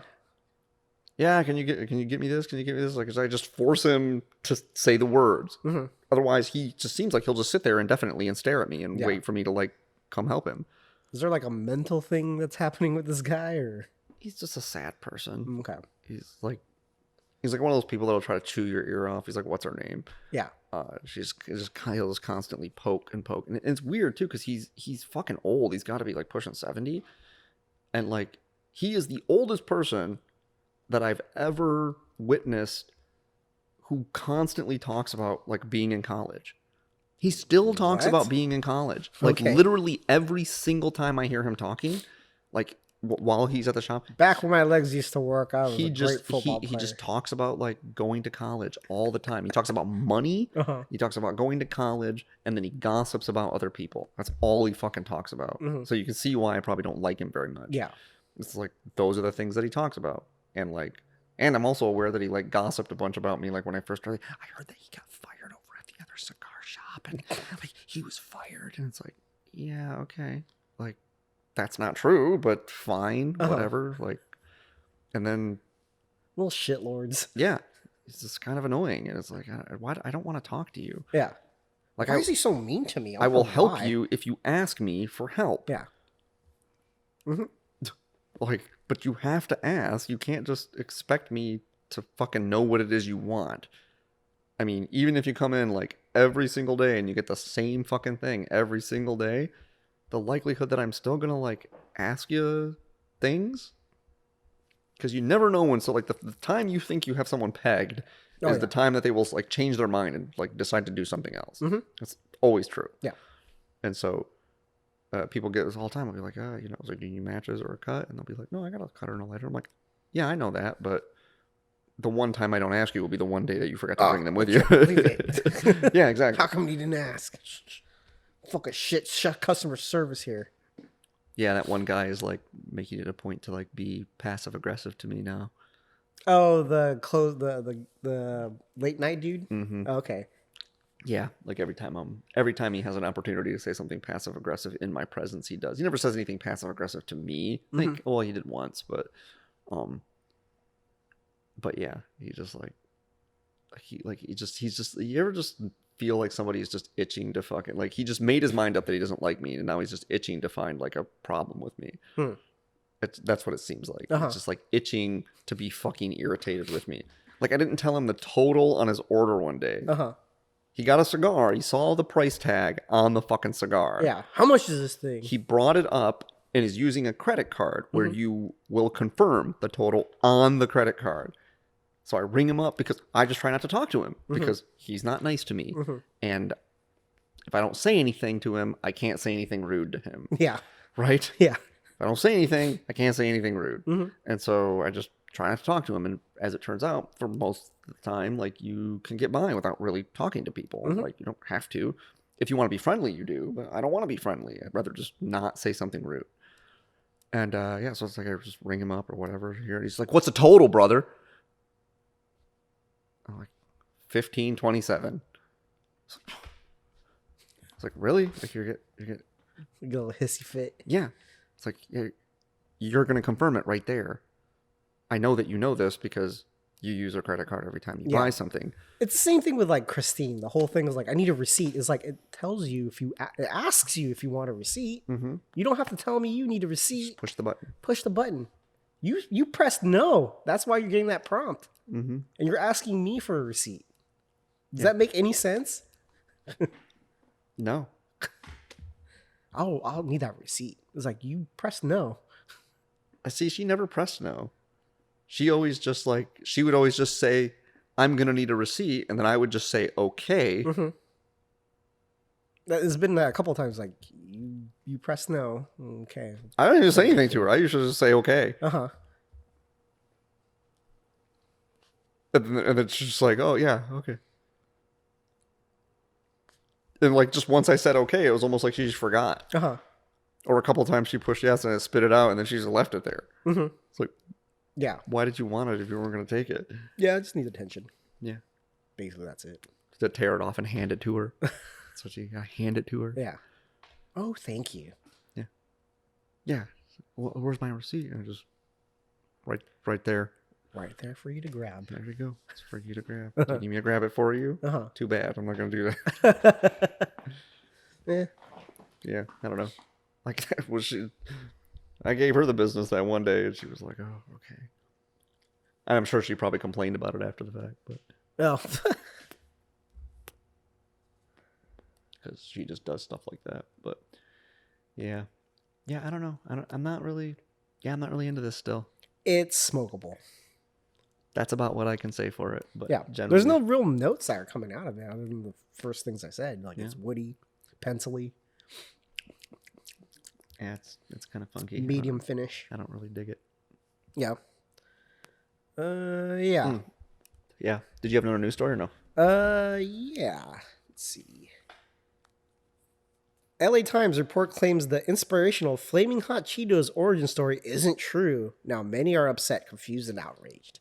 I didn't know there was an origin story. Yeah, apparently there's a Richard Cheeto. Yeah, Cheeto Bandito. Cheeto Bandito. Chester Cheetah Cheetos. There was this guy that claimed he was a janitor, and I guess like one of the machines broke and didn't put the dust on the Cheetos, so he went home and made his own concoction for the flaming hot Cheetos. So it's like that just sounds like bullshit already. Yeah, and then it was reported in the LA Times, and then I think a year later, people are like, "Yeah, that never happened. That's fake news." Yeah, like the Flaming Hot Cheetos was on the market for 6 months before this guy was even in the company. So like it was. I think the guy started to claim like he invented it in like the early 2000s. And a lot of the people that were in that company at that time were gone, and so they couldn't like confirm it. I was gonna say I thought Flaming Hot Cheetos came out like late 90s because we were in like high school. Yeah, and then but this guy like rose the ranks of like working as a janitor up until like an executive, senior janitor. Senior. I'm a custodian. Yeah. Apparently, they are different though. So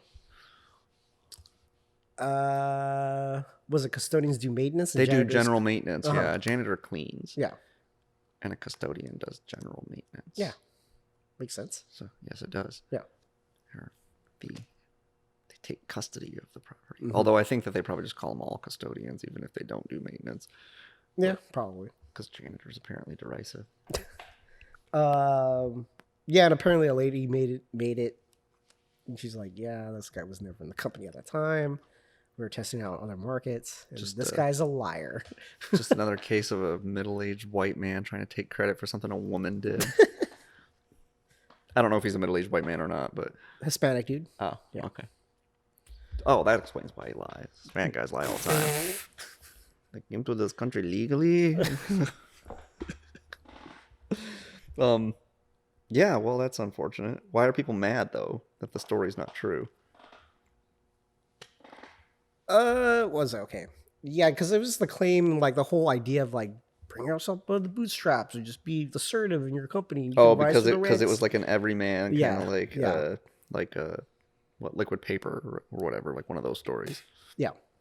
So yeah, or Whiteout, same thing, right? Whiteout, Whiteout's a brand name. Yeah. Liquid paper is what it is. Yeah, it was invented by a secretary like in the late 60s or something. Yeah, like like the guy from the Monkees, like his mom was the one that invented it or something like that. Yeah, I think you're right, actually. Not Yeah. Davy Jones, but the other guy. I don't know which one. I mean, they're all frauds, so it doesn't matter, but Yeah.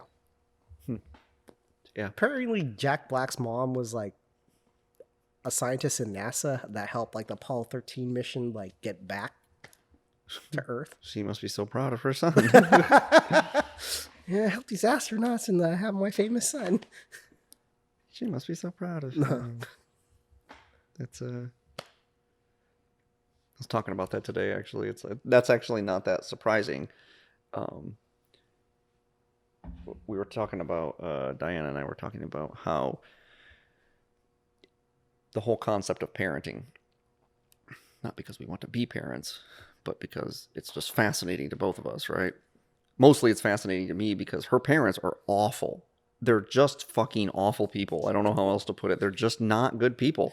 They're really bad. Okay. And they're just bad parents to Diana, and they're just really, really crummy human beings. But she is fantastic. And so it's just confounding to me. Like, how did that plus that, like that horrible shitstorm of humanity equal this person that I think is so very good? And, but we were talking about how you would think that if you think that parenting matters, right? That parenting, if not is the sole contributor, but certainly a large contributor to how kids turn out.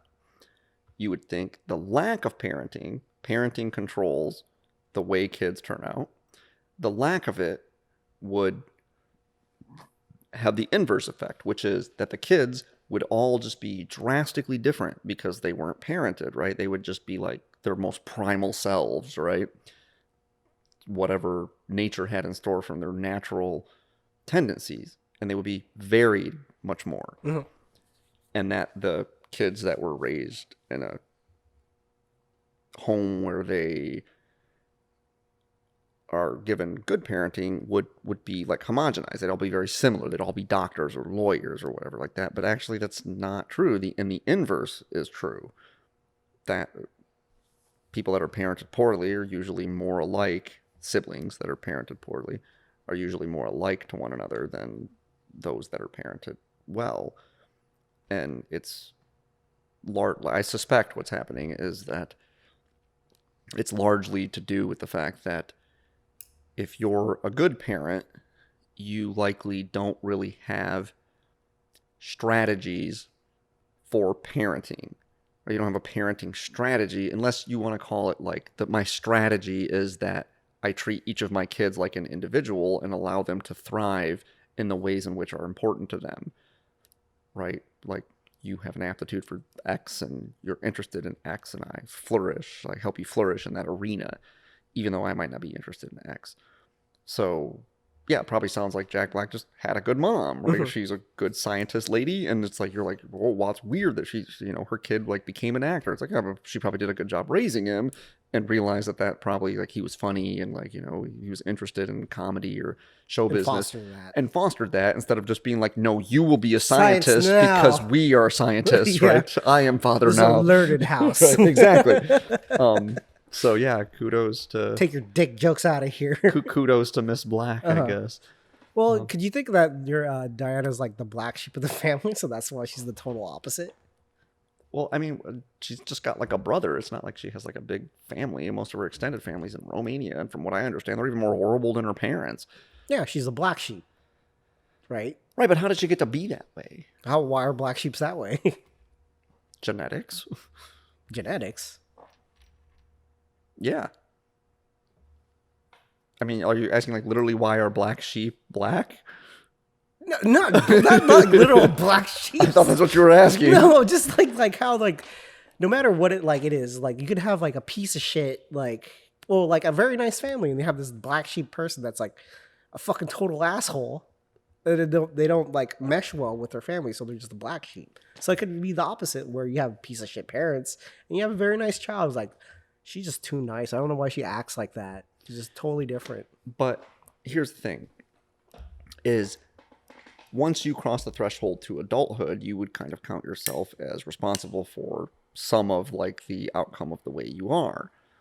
And that's, so like if someone's like an adult and an asshole, you don't necessarily like go like, oh, he must have had bad parenting necessarily. Like maybe he had good parenting. Like if he has good parents, then you kind of just like, well, he's just like an asshole. He's made some asshole-ish tendencies. But like, if you're reared poorly and like you're basically traumatized as a kid, it seems like it would just fuck you up irreparably. Like you can't. But like, and also not meshing with your family. Like I'm probably a black sheep in my family, but my parents aren't terrible. My parents are, they have their flaws like anybody's parents, but my parents are, they weren't necessarily good at parenting, but they're good people. Like both of them. Like my mom especially is just like a saint. Like she's like super good. Like I don't know what it's like to have a bad mom. And my dad was more or less a pretty good dad, which is, I coined it laissez-faire parenting. He's like, whatever. It's like, you're 8 years old. Why are you coming to me with your problems now? Be a man. It's like, all right, fair enough. But yeah, I don't get it. Like it just seems like it's like that little the from the Munsters with the blonde chick. Yeah, and she's totally normal. It's like, oh, she's the black sheep. Mm-hmm. It's like that. Yeah, she doesn't mesh. Yeah, but it's just like, I don't know. So my theory is correct. Yeah, it's just you can't really think of like, I guess you just can't really know like what will get what result, right, in general. But yeah, it's like just kind of their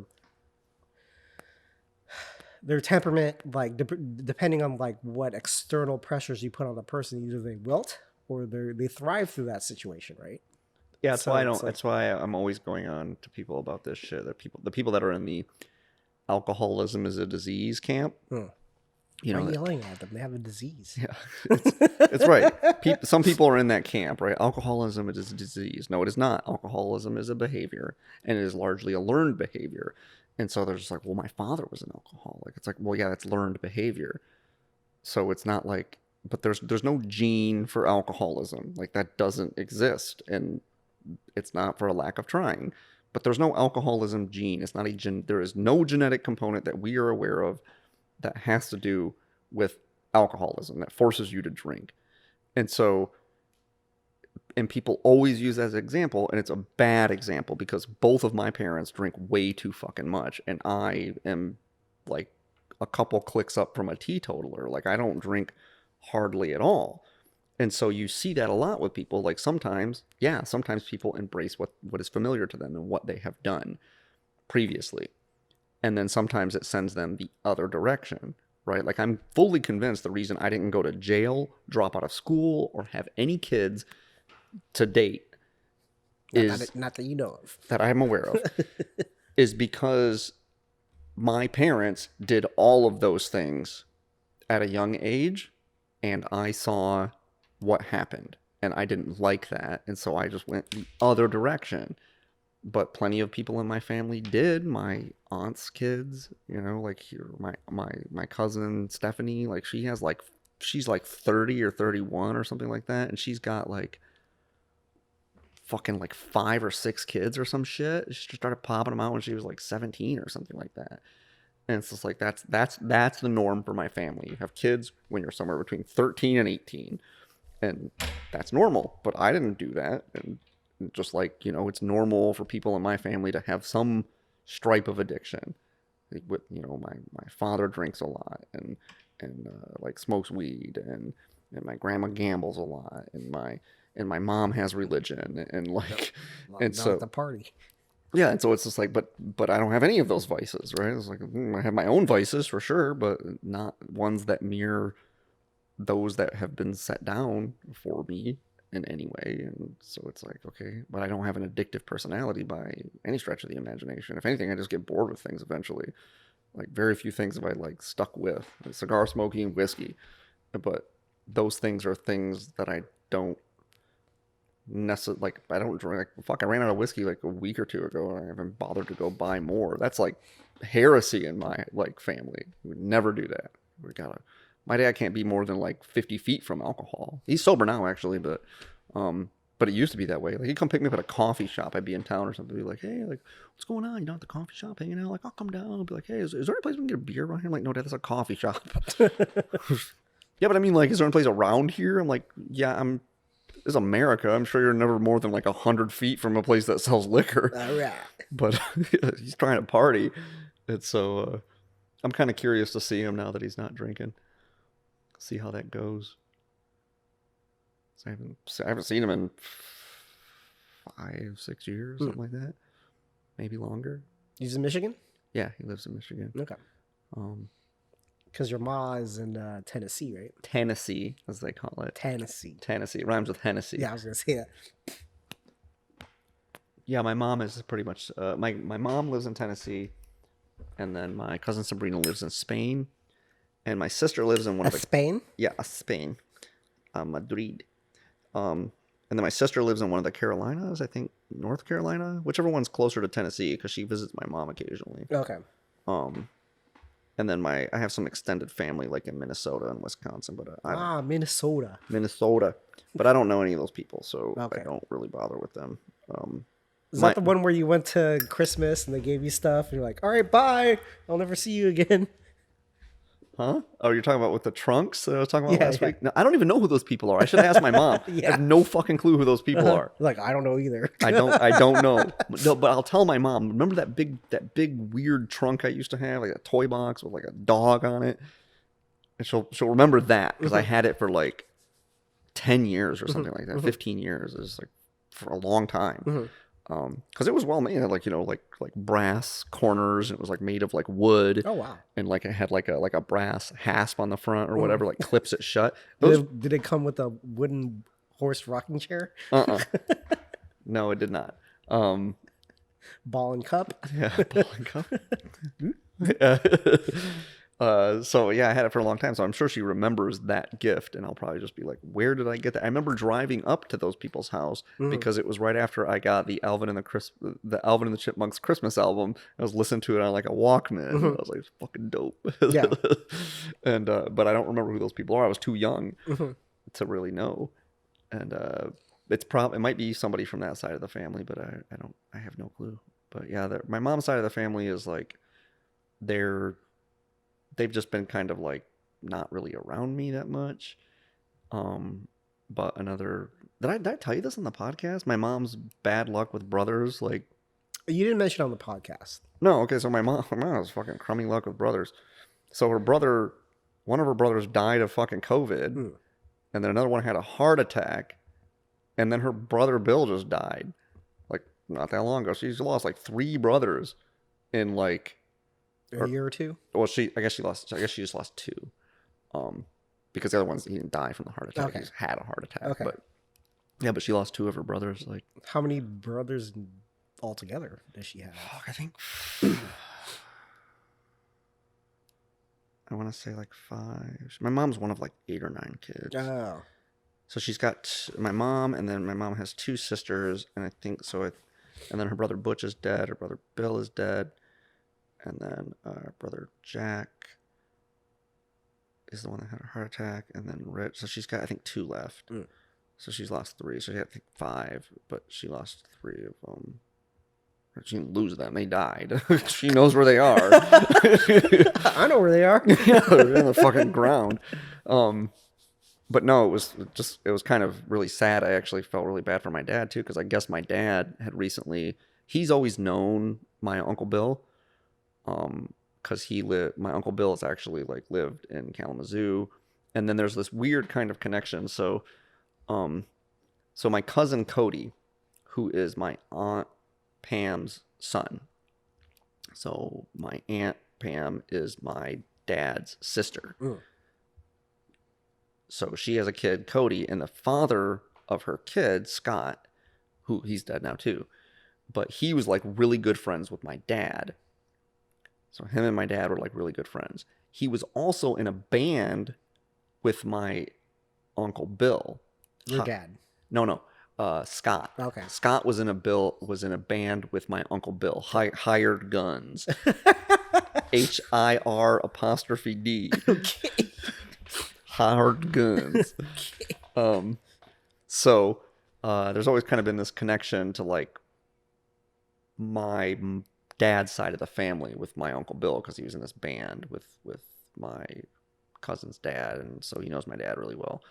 And I guess recently they had like the last like year and a half, like him and my dad had gotten really close. Like he like got my dad a place to live, and he like, got my dad a job, and like they were working together, and they were like neighbors in their house, and hung out like every day.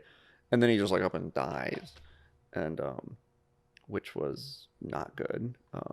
My dad was there actually, because he called my dad, because my dad lives like right downstairs, and he came up, and like I guess my dad was the one that called the cops and had to like give him CPR until the paramedics got there. And then he was like in a coma, and then he like apparently like I think he had a stroke or some shit, I think. And so that was really fucking hard on my dad, because my dad don't got a lot of friends, and then to have like one of them die like basically in your arms is probably pretty traumatic. So, and now he fucking doesn't even drink anymore. So it's like just hearing that story made me want to drink. It's like, fuck that. And he's like, no, yeah, I'm like sober. I'm not smoking weed or whatever. It's probation I'm on. I'm like, yeah, it's fucked up, but he's doing a lot better than he was like a couple years ago. He was like homeless, jobless. His health was acting up. He's got like this weird health condition called Meniere's disease, which like fucks with your inner ear, fucks up your balance. Oh yeah. Yeah, so it fucks your balance up, and then because your balance is fucked up, you get all nauseated and you can't eat, and then you can't sleep because you're fucking hungry all the time, and it just fucks you up. Fucks you up bad, I guess. And drinking makes it worse, and so he was like, but he was drinking, and he was homeless, and he had that going on. He fucking didn't have a job, and so he got all that stuff like back together to like cobble together being like a normal adult again. And but he's still on the outs with like everybody, like almost everybody in my family, so I'll probably have to see him like independent.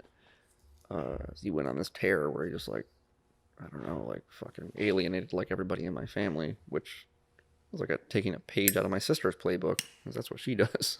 Just like fucking makes everybody pissed off at her, and then goes away for a little while, and then comes back. Hey, remember me? We're related. Like, and they're all like, yeah, come on in. Yeah, right? yeah. Except me, I'm just like, nah, I'm not gonna do that anymore. I know how the story goes. Yeah, I do know how that story goes. Fuck this, I'm out. But yeah, so there's like all of that shit going on like in my family, and so it's like it's part of the reason it's a little much to like kind of just like thrust my girlfriend into the middle of that. Like, hey, deal with these fucking weirdos. You stay here. Yeah. I'll be back. She's like, I was just curious if your family would like me. I'm like, my family likes everyone I've dated, because they basically just take the attitude like, it's so nice that someone will have him, like It's like a feral cat. kind of. That's that. They seriously do take that attitude. I remember having to like break, because when I was like living with my grandma, so I was living with my uncle Kurt, and we were living together for a while, and then the lease was up on our apartment, and I don't know why we didn't renew the lease. Maybe I lost my job or something. I don't really remember, but So we like, I think it was I lost my job and stuff. Like I couldn't pay my half of the rent, so we had to lose the place. And so he moved somewhere, and then I was like looking for a place, and my grandma had surgery, and she wasn't supposed to lift anything over like 5 pounds. And like my dad and my aunts like all work. And they were like, man, we can't fucking look in on her or whatever. And so I was like, you know what? Like, if you're okay with it, Grandma, like, I'll come just stay with you and take care of everything for you. Like, to put away the groceries and clean the house and like do all this stuff, right? You know, I don't really have a place to stay, so I'll just stay with you for a while until you get back on your feet. And while I was living with her was when I started dating this gal, Ashley. And so she would come over, and my grandma got to know her. And then we split up, and she was like asking me about it. Like, how's Ashley doing? I'm like, Grandma, we're not dating anymore. She's like, well, do you think it would be weird if I called her? I'm like, yeah, kind of. It would be kind of fucking weird. You're your own person. If you, I was like, you're free to do that. You know, you have her phone number, and like maybe she'll take your call, but I think it would be kind of weird because she's not my girlfriend anymore, and probably doesn't want to be reminded that she ever was my girlfriend. So. But yeah, she's like for like 6 months after we heard, how's Ashley doing? I'm like, I don't know. Get over it, okay? We broke up.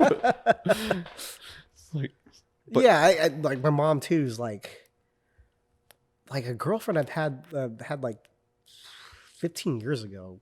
She'll like, oh, do you see on Facebook blah blah blah and blah blah blah? I was like, I don't care. Yeah, I don't care.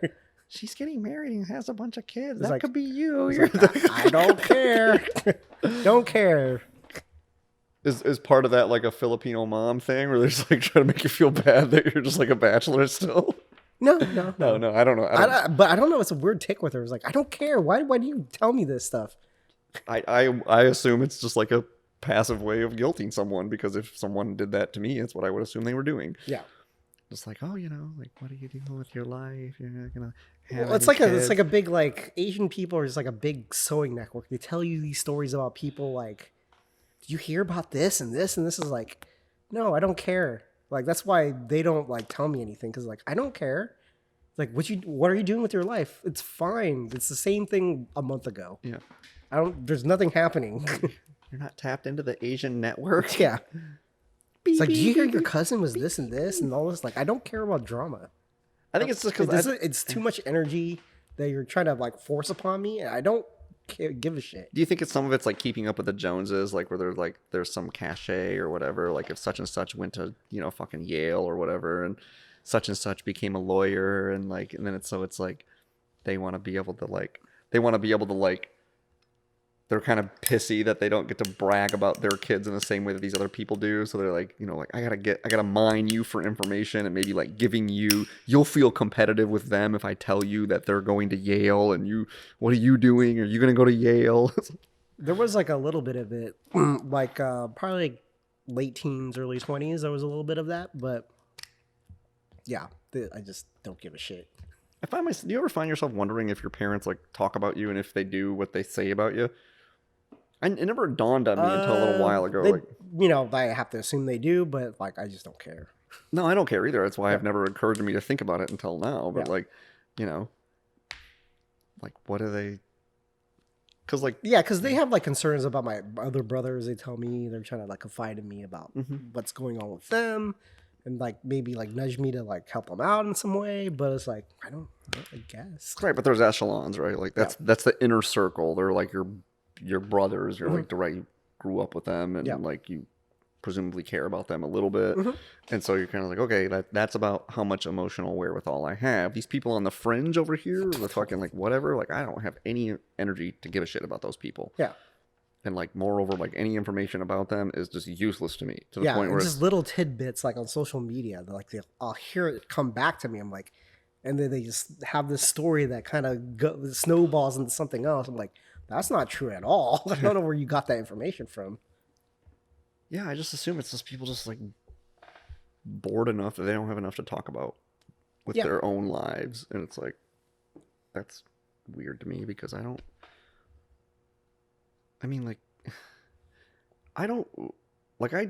dislike talking about other people's lives unless they or it's something interesting. I guess that's really the difference, is just like the metric by what you think is interesting.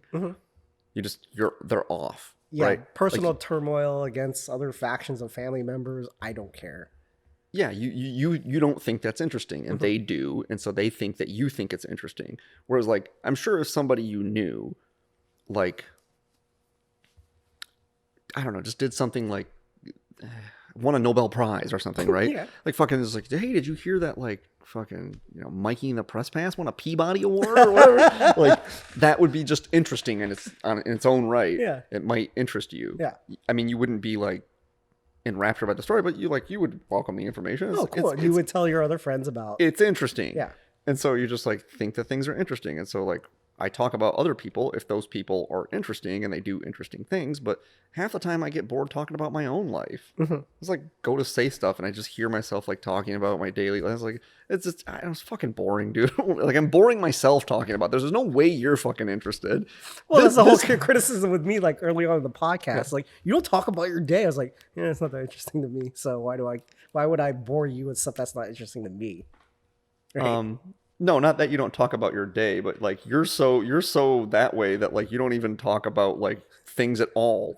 Like I have no idea like what your relationship with your brothers is like. I don't have like, but I don't know anything about like your other friends or like what you do with your other friends, like what your relationship. I mean, I know a little bit about like kind of like what you and Beto are like together now because he's kind of a proxy friend.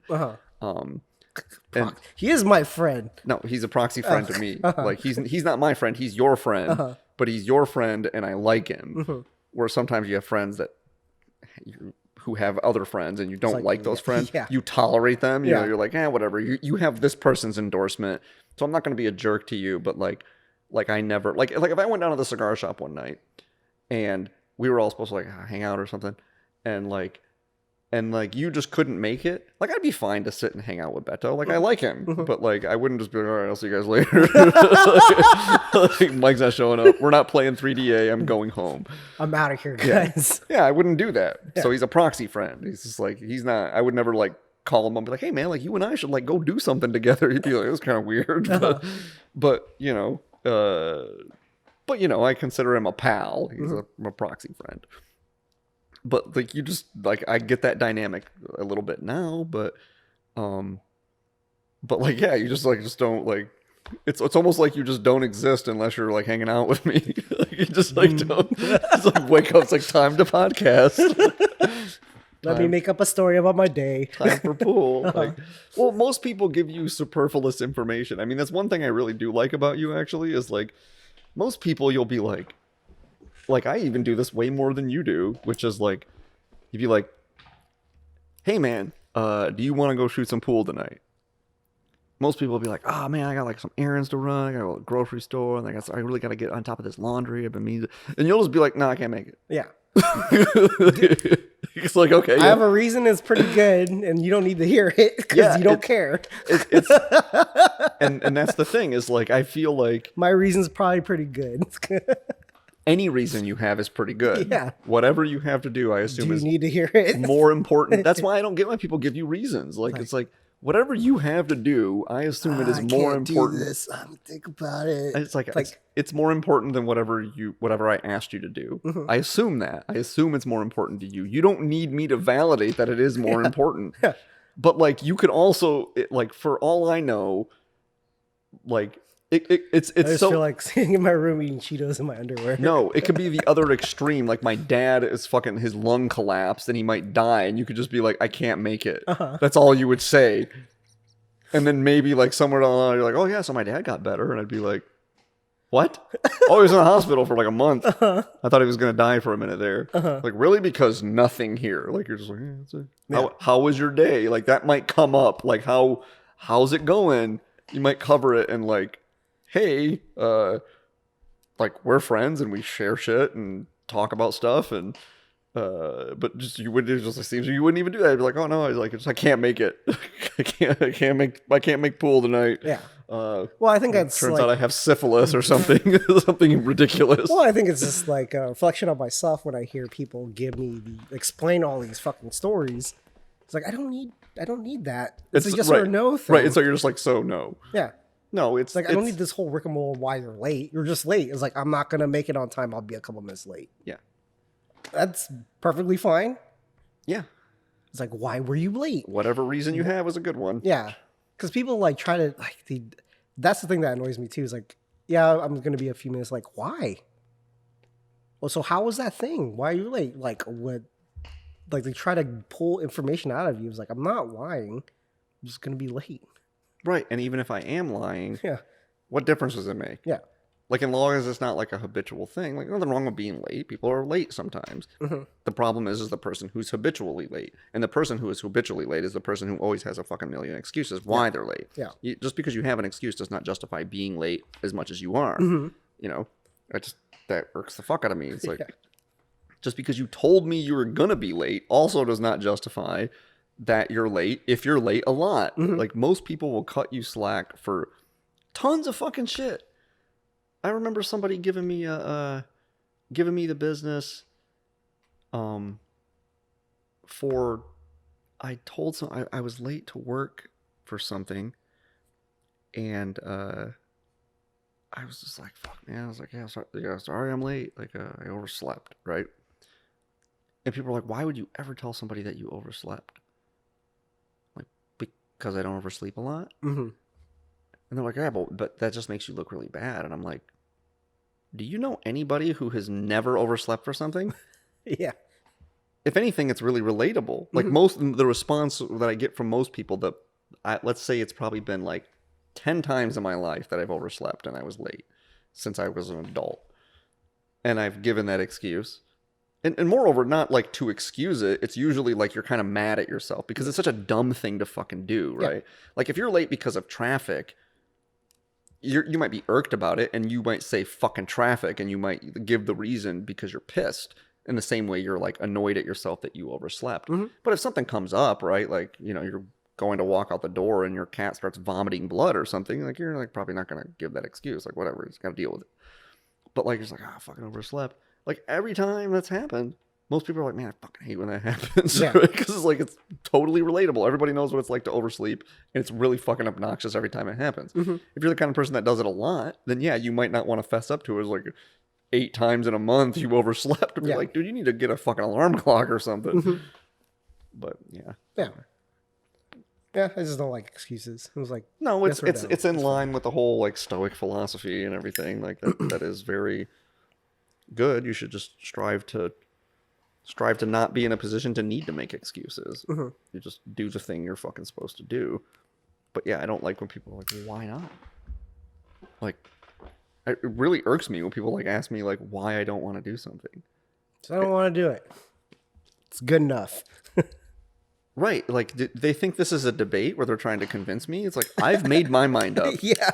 And you trying to convince me is probably... it's going to be fun. Is probably just going to irritate me. Yeah. It's probably just going to irk me into thinking that you're trying to manipulate me in some way, because that's probably what you're trying to do. Yeah, that's something my mom does a lot. Where it's like, oh, try this out. It's like, no, I'm okay, I already ate. A couple minutes later, you should try it. It's good. I'm sure it's good. I'm just not hungry right now. Yeah, it's sort of like, try it out. Do this. I'm like, I don't want to do that. Like, hey, yeah, it's on a lower level. It's like when like, I made up my mind. Hey, I brought some donuts. Would you like some? No, thanks. Are you sure? Yeah, I changed my mind in the last fucking half a second. Like, just you. Yeah, I should have one. I will. Yeah, it's because people like Don exist in the world. That's why they have that tick to like ask, "Are you sure?" Or like, "Why not?" Like, just it's like, dude, I don't want to go to the movie, right? Just it's gonna be good. Fine, maybe, sure, but I don't want to go. Yeah, and I don't need to tell you why, because this is not a negotiation. Mm-hmm. It's me making a decision and telling you what that decision is. Yeah, it's like. Yeah, peer pressure doesn't work well for me. I'm like, no. I bear down on that. She's like, fuck you. I'm the same fucking way. Yeah. It makes me just like, it makes me want to do the thing even less. Yeah. Like, I get resentful that someone's trying to do it. We would never accept this if like,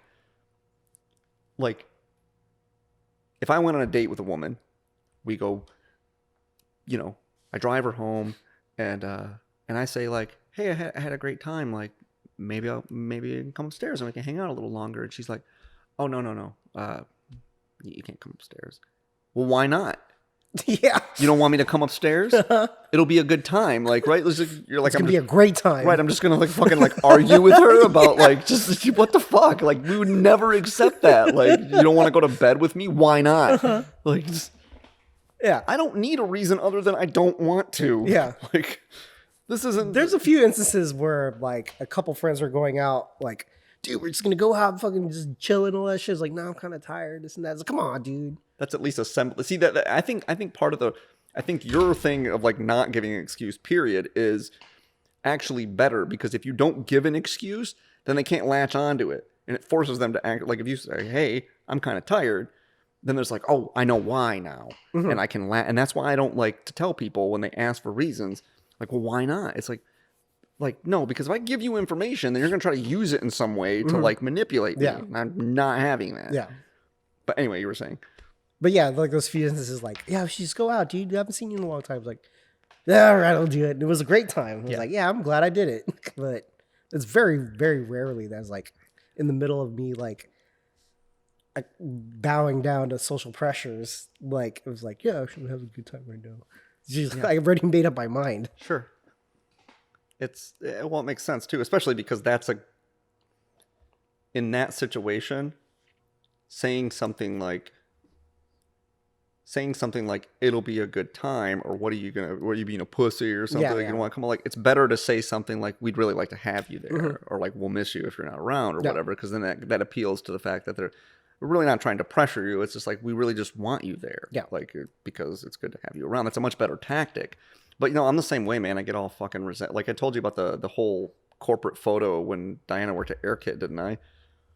No. Oh man, this was just the epitome of like chipper fucking HR lady didn't know what she was fucking getting into.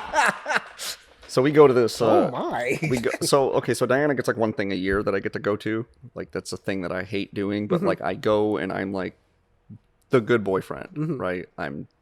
I go, I'm like charismatic, and I tell jokes, and I put like my best foot forward. I put on a dress shirt, like the whole shebang. I do it like once a year because if I know it's just once a year, I can steel myself for it. I can prepare for it. I can like it's like flexing a muscle. I can do it, and I can tap out whenever I want because I know it's a big favor to her, and I can just be like, I'm done with this shit. Let's leave, right? And we leave.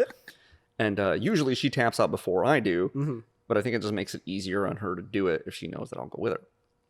So I do these things occasionally. I go to her company's dinners or go out for dinner with her parents. Although that ship has sailed, her parents are done to me now. But so she's like, "Hey, we're having this like dinner thing for AirKit, and I just started, and I don't really know anybody, and so I really like it if you like do the thing this year." Great, fine, I'm gonna come. And so I go to the dinner, and then the end of the evening is rolling around. They're all doing like this company photo. And so everybody kind of like ushers into one room, and me and this other like crunchy dude, like we're the dates of some people. Okay. He's the date of the design chick, and he's just like this kind of like low T crunchy guy with like a sweater on, and he's like, but he's just like that don't involve me. And so like the room clears out, we just kind of like make eye contact from across the room. We're kind of just like. And then I'm just like, I'm not doing that. And he's like, yeah, I know, right? Yeah. And so Alice, the HR gal, she comes in and she's like, "Hey, you guys want to take a photo with us?" And I was like, "No, I'm not doing that." And she's like, what do you mean? And I'm like, that's not a thing I do. So, and then so she scuttles over to Diana. And it was kind of like the story I was telling you about with the girlfriend and the dad's car breaking, or her car breaking, and my asking my dad to fix it. I don't remember this one. Oh, I didn't tell you that story? Okay, I'm gonna pause this story and tell you that story. Okay. So don't let me forget where I was there. Okay. But like, so when I was in high school, I had this girlfriend Sharon, and Sharon and I were seeing each other, and I was like maybe 16, and I was living with my dad, and it was just me and him. It was before my brothers moved in. It was just me and my dad, right? It's a really good period, like in my adolescence, where it was like I just hung out with my dad, and like I had all this free reign to like stay up late and like cut class when I wanted, and like bang chicks at home. It's good times. And so anyway, I had this girlfriend, and she'd come and stay over and shit. And my dad, like, he begrudgingly kind of like let her stay over. But there were like some things that he didn't like. Like, she would park in the spot that he always parked in, and she would like take a long time in the shower, use up all the fucking hot water. Like, she would leave dirty dishes and this, that, and the other. And he tried to be reasonable with her, and she was pretty amenable. Like, hey, can you not take so long in the shower? Or, like, if you're gonna stay over here, can you maybe like do some dishes every now and again? Like, I'm not trying to fucking like have another kid, basically. Yeah. And anyway, so one night, my dad comes over. I'm hanging out. I'm visiting my grandma, who lives in the same apartment complex as us, and Sharon and I go over there to visit, and we're doing the whole visit with the grandma thing, and it's getting to be in the evening, and my dad gets off work, and he stops over, and he's like, hey, man, like, just to let you know, like, I ain't really up to fucking cooking tonight, so, like, if you want to get your old lady to, like, drive up to Mickey D's or Wendy's or Taco Bell or something like that to, like, get something for dinner, like, that's, like, I'll give you some money. And so I just kind of look over at Sharon, and Sharon looks over at my dad, and she's like, oh, are you going to buy me something to eat, too? He's just like, no, why would I do that? And she's like, because I'm like doing you a favor. And my dad just looks over at me. And I'm like, well, no, actually, you'd be doing me a favor. And then she's like, well, I don't see why I should go if I'm like, I'm not going to get something. And she, you can tell in her family that they argue about shit like this. Mm-hmm. She has a brother who I'm friends with or used to be friends with. And, her mom is kind of like, this is really like kind of person, and so she's like trying to like get all prepared and stealing to like make a case and like throw a tantrum or whatever it is that she's gonna do. And my dad just looks over at me and he just goes like, I guess you're on your own for dinner. And he just gets up like whatever, goes over to the other side of the room. So she's like, what, fuck this, blah. Right, she's all in a pissy mood. And we go outside and we get in her car, and she goes to turn the ignition of her car, but her car won't start. Mm-hmm. She's like, God damn it, what the fuck is wrong with my car? I have gas. I'm like, mm-hmm. And she's like, your dad knows some stuff about cars. I'm like, oh, my dad knows a lot about cars, yeah. She's like, do you think he would take a look at it for me? And my response was just, you should go ask him. You should go ask him. And so she goes inside. I couldn't help but I followed her in. I had to. And I'm standing behind her. She's standing in front of me, and she's between me and my dad. And my dad could see, we could see each other. And she has him, and he just looks over at me, and we both just started laughing. It was like, no. He didn't even say that. We both just started laughing and just kept laughing until she stormed out. Good luck with that. Yeah, and she got all mad at me, and I was like, yeah, he's fucking right. Like, are you serious? Yeah. But anyway, so that was that story. So it was a similar situation with the HR lady came in. And she tries to get Diana. She's like, Diana, David doesn't want to like do the corporate photo. And her response is what my response was. She's like, yeah, he doesn't do stuff like that. Mm-hmm. And she's like, well, do you think that like he would though? And her response was just, you should go ask him. Right? You should go ask him. So she comes back in, the HR lady, Alice, and she's being all chipper. And like, she just has this attitude, like if I'm chipper enough and persistent enough, I will get what I want. Yeah. Right? If I'm just nice, no one will be able to say no to me because I'm nice. And so she's literally just like, come on. And I'm like, no. And she's like, come on. You know you want to. And I'm like, I'm not doing that. I already told you. And then she's like, come on. Like, she's like, and it's all like, I told her no. And then, no. Which is more than I usually give. Usually it's just one no. And then that's it. Like, I just told you, just go away. And so like she works for HR. She should know not to harass people. But she thinks that she's just friendly, but friendly about it, that it's not harassing people. Yeah, I call her sugar tits. I don't know why she's all upset for. Yeah, smile, baby cakes. Come on, baby cakes. So then actually she turns. I think like what happens is she sees the other guy's face, and then my face is like fucking stone. Mm-hmm. And I think she pivots her tactic, right? She goes like, I can get that one. Yeah. Right. Because she smells weakness on him, right? So she bothers him for a few more seconds, and then he gets up and he leaves, and I'm the only one in the room. Mm-hmm. And I guess she thought that was like a feather in her cap. Like now he'll have to come, right? Mm-hmm. Because this other guy that was holding out is she just kept like literally she kept just being like, well, why don't you want to be in the photo? And I didn't say anything to her. Like I asked and answered twice, which was.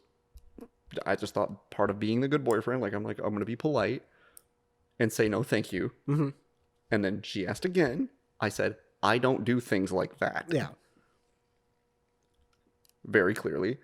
And then she just kept harassing me. She's like, well, it's like she was trying to like turn it into a negotiation, and I just didn't say anything. Yeah. I don't negotiate with terrorists. Yeah, pretty much. That's my attitude. I just get so fucking obstinate. I was like, you think you're like getting closer, like the more you harass me, but you're just like, I might have like, I'm way farther away from doing the thing you wanted me to than when you started. Yeah. And you're just gonna get farther away, and all that's gonna happen is you're gonna get mad. Yeah. Which is what happened. She stormed off in a huff. Right. I was like, yep. Guess what? I don't work for you, or I don't work for this stupid company. Right. What are you going to do? You're going to fire me? Yeah, I don't fucking work here. Yeah. Right? It's just like, you can't do that because I don't work here. It's like, not in my fucking job description. It's a corporate photo, right? I don't work for this corporation, so fuck off. Yeah. All these things came to my head. Like, why do you care? Mm-hmm. Like, does your job depend on it? Let's say I did work here. Would I be fired if I wasn't in the photo? Why would you want me in the photo? Does it reflect poorly upon Diana? Why is that? Mm-hmm. Is that like a good way to be like corporate? All these things come to my head, but I'm just like, I'm not going to, this isn't a debate. Yeah. It's me stating a preference of a thing that I will not do. Mm-hmm. And you not being respectful of that and just thinking that you can just continue, try to turn it into a negotiation or some sort of debate. It's like, yeah, no, I'm not doing that. Mm-hmm. I don't fucking do those things. You're not going to convince me to do things that I don't want to do. Like, especially when they're like, ah, come on. Like going out with friends or something. That is a thing that I do. Mm-hmm. Right. But like, imagine somebody like something like this, like a company photo, or like we were talking about with the vaccine a while ago. Like those aren't things I do. Like they're not things I do. And no, it'd be like if someone tried to like be like, hey, let me fuck you up the ass. And you're like, I don't do that. And they're like, no, but like, hear me out. Like I got some, what are your reasons for not wanting to get fucked up the ass?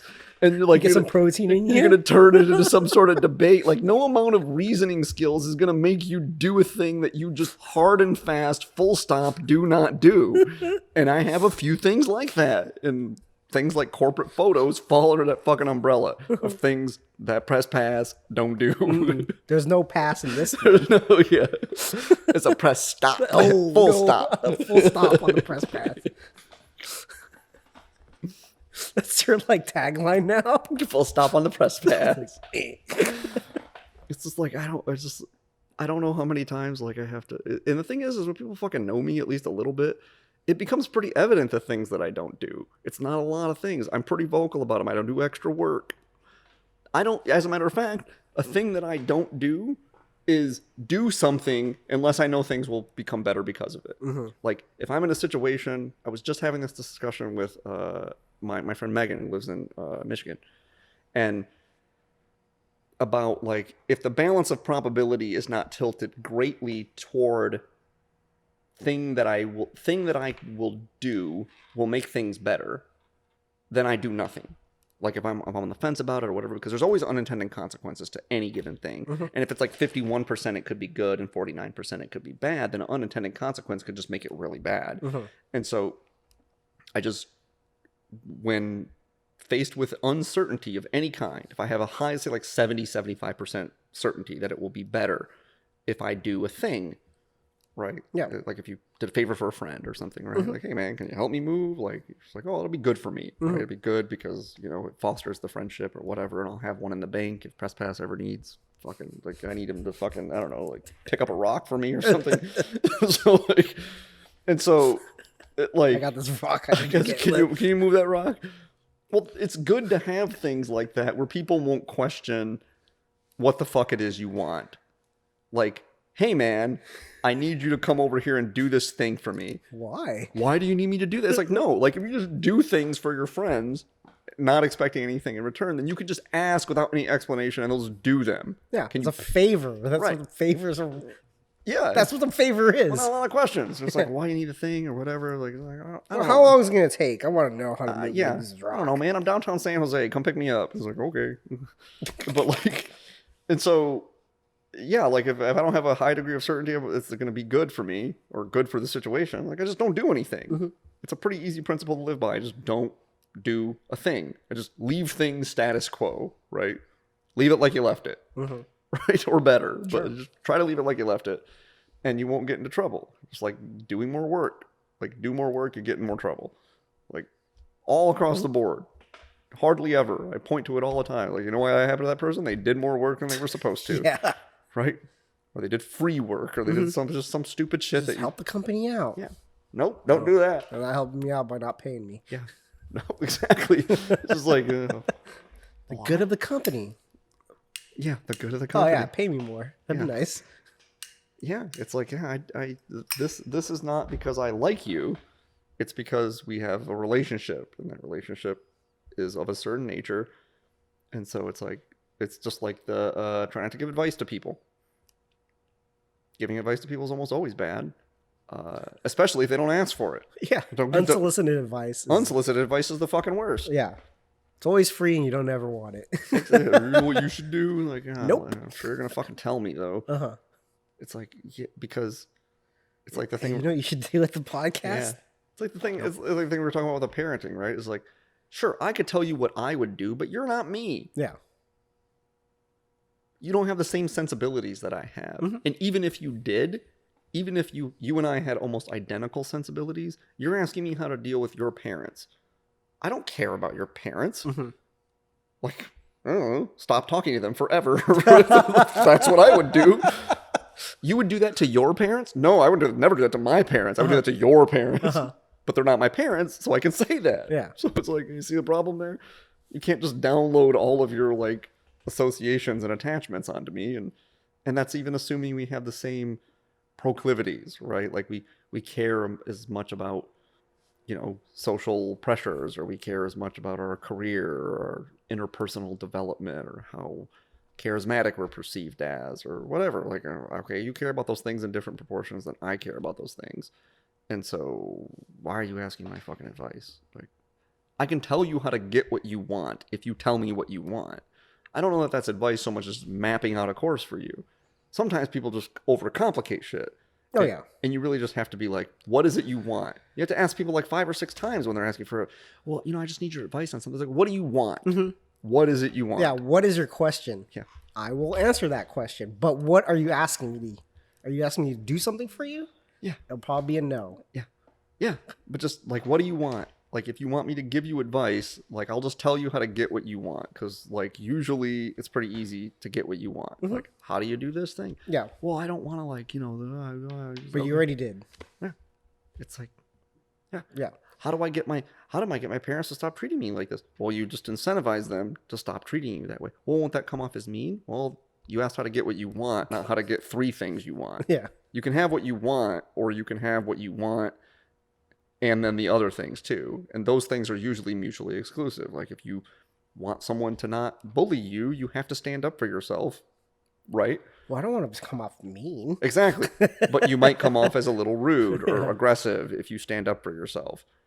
But if what you want is to stop being bullied, not to continue being a pussy and also stop being bullied, like, those things are mutually exclusive. Obviously, you can't do that, or you would be doing it now, right? Yeah. Like, so, I don't know. Anyway. Tangent over, I guess. So photos, yes. Yeah. You didn't take that photo. I did not take it. I did not take that photo. I was just like, it's not a thing that Press Pass does. Like, so I'll write the news. I don't take pictures. But it's to your point about, like, when you just get resentful when people try to, like, use peer pressure. She thought that I'm going to get this one guy, and once I got him, it's like, nope, that actually hurts your cause. That doesn't help it. It's like, I don't think it was a classic example of, like, I don't think you know who you're dealing with right now. Right? Like, oh, I've been grumpy. Yeah. You don't have to say that. You're just like, I don't know. You don't just. It's like if somebody didn't know me and they were gonna be like, oh, like, okay, let's be persnickety, right? Let's pick apart, like, words and their meanings and, like, how they fit together in a sentence, and like I'm gonna do that to you, and it's just like, oh, you are? Okay, like, let's play that game. Let's see who wins, right? Like, I got a fucking gold medal in this shit. The award to Grammar Nazi goes to the Press Pass. Yeah. I don't know grammar Nazi per se, but definitely persnickety. I'm very persnickety. And so it's like, just don't play this fucking game with me. Like, you're not gonna win. And, like, And you're not going to want to play anyway. Like, yeah, it's like playing the circle game. It's fun once in a while, but you get caught all the time. You get pissed. It's like, I did it to myself. No, look at the mirror. It happened to me. Smash my own head in the mirror. All right, I think that does it for this week. Yeah. Got any parting words? No. All right. No, I got nothing. This is not a good cigar. Don't smoke it, people. Oh yeah. Final verdict: pass. Pass. Yep. Not smoking it again. It's not the worst thing I've ever smoked, but it's so blah. Yeah. No bueno. Yeah. Yeah, I won't smoke it again. I didn't even finish it. I was like, yeah. Whatever. It's like... you want to review the La Antiquidad? We haven't done that one. I don't think we have that at Aloni. Do you have it at West Coast? I need to check. Okay. If you have it, yeah, I haven't smoked that cigar. I know it's like one of the only, like, we had it for a minute, but it's like one of the only My Father's We Don't Care. Not that popular there? So weird. We had it like in one size in the Toro Gordo, so like I never smoked it because it's like fucking 56 by like 6 or something. It was like too fucking big for me. Mm-hmm. Not smoking that big of a cigar. Mm-hmm. We had like one box and then they like sold out. I haven't seen them come back. Okay. But yeah, I would like to review that cigar just because I'd like to smoke that cigar. All right. Peace. Thanks for listening to Mikey and the Press Pass podcast. Consider subscribing. You can rate and review us on iTunes, Spotify, Stitcher, Google Play, and pretty much anywhere where you can listen to podcasts. And you can also write us with any ideas, suggestions, or horrible burning criticism at mikeyandthepresspass@gmail.com. Thank you.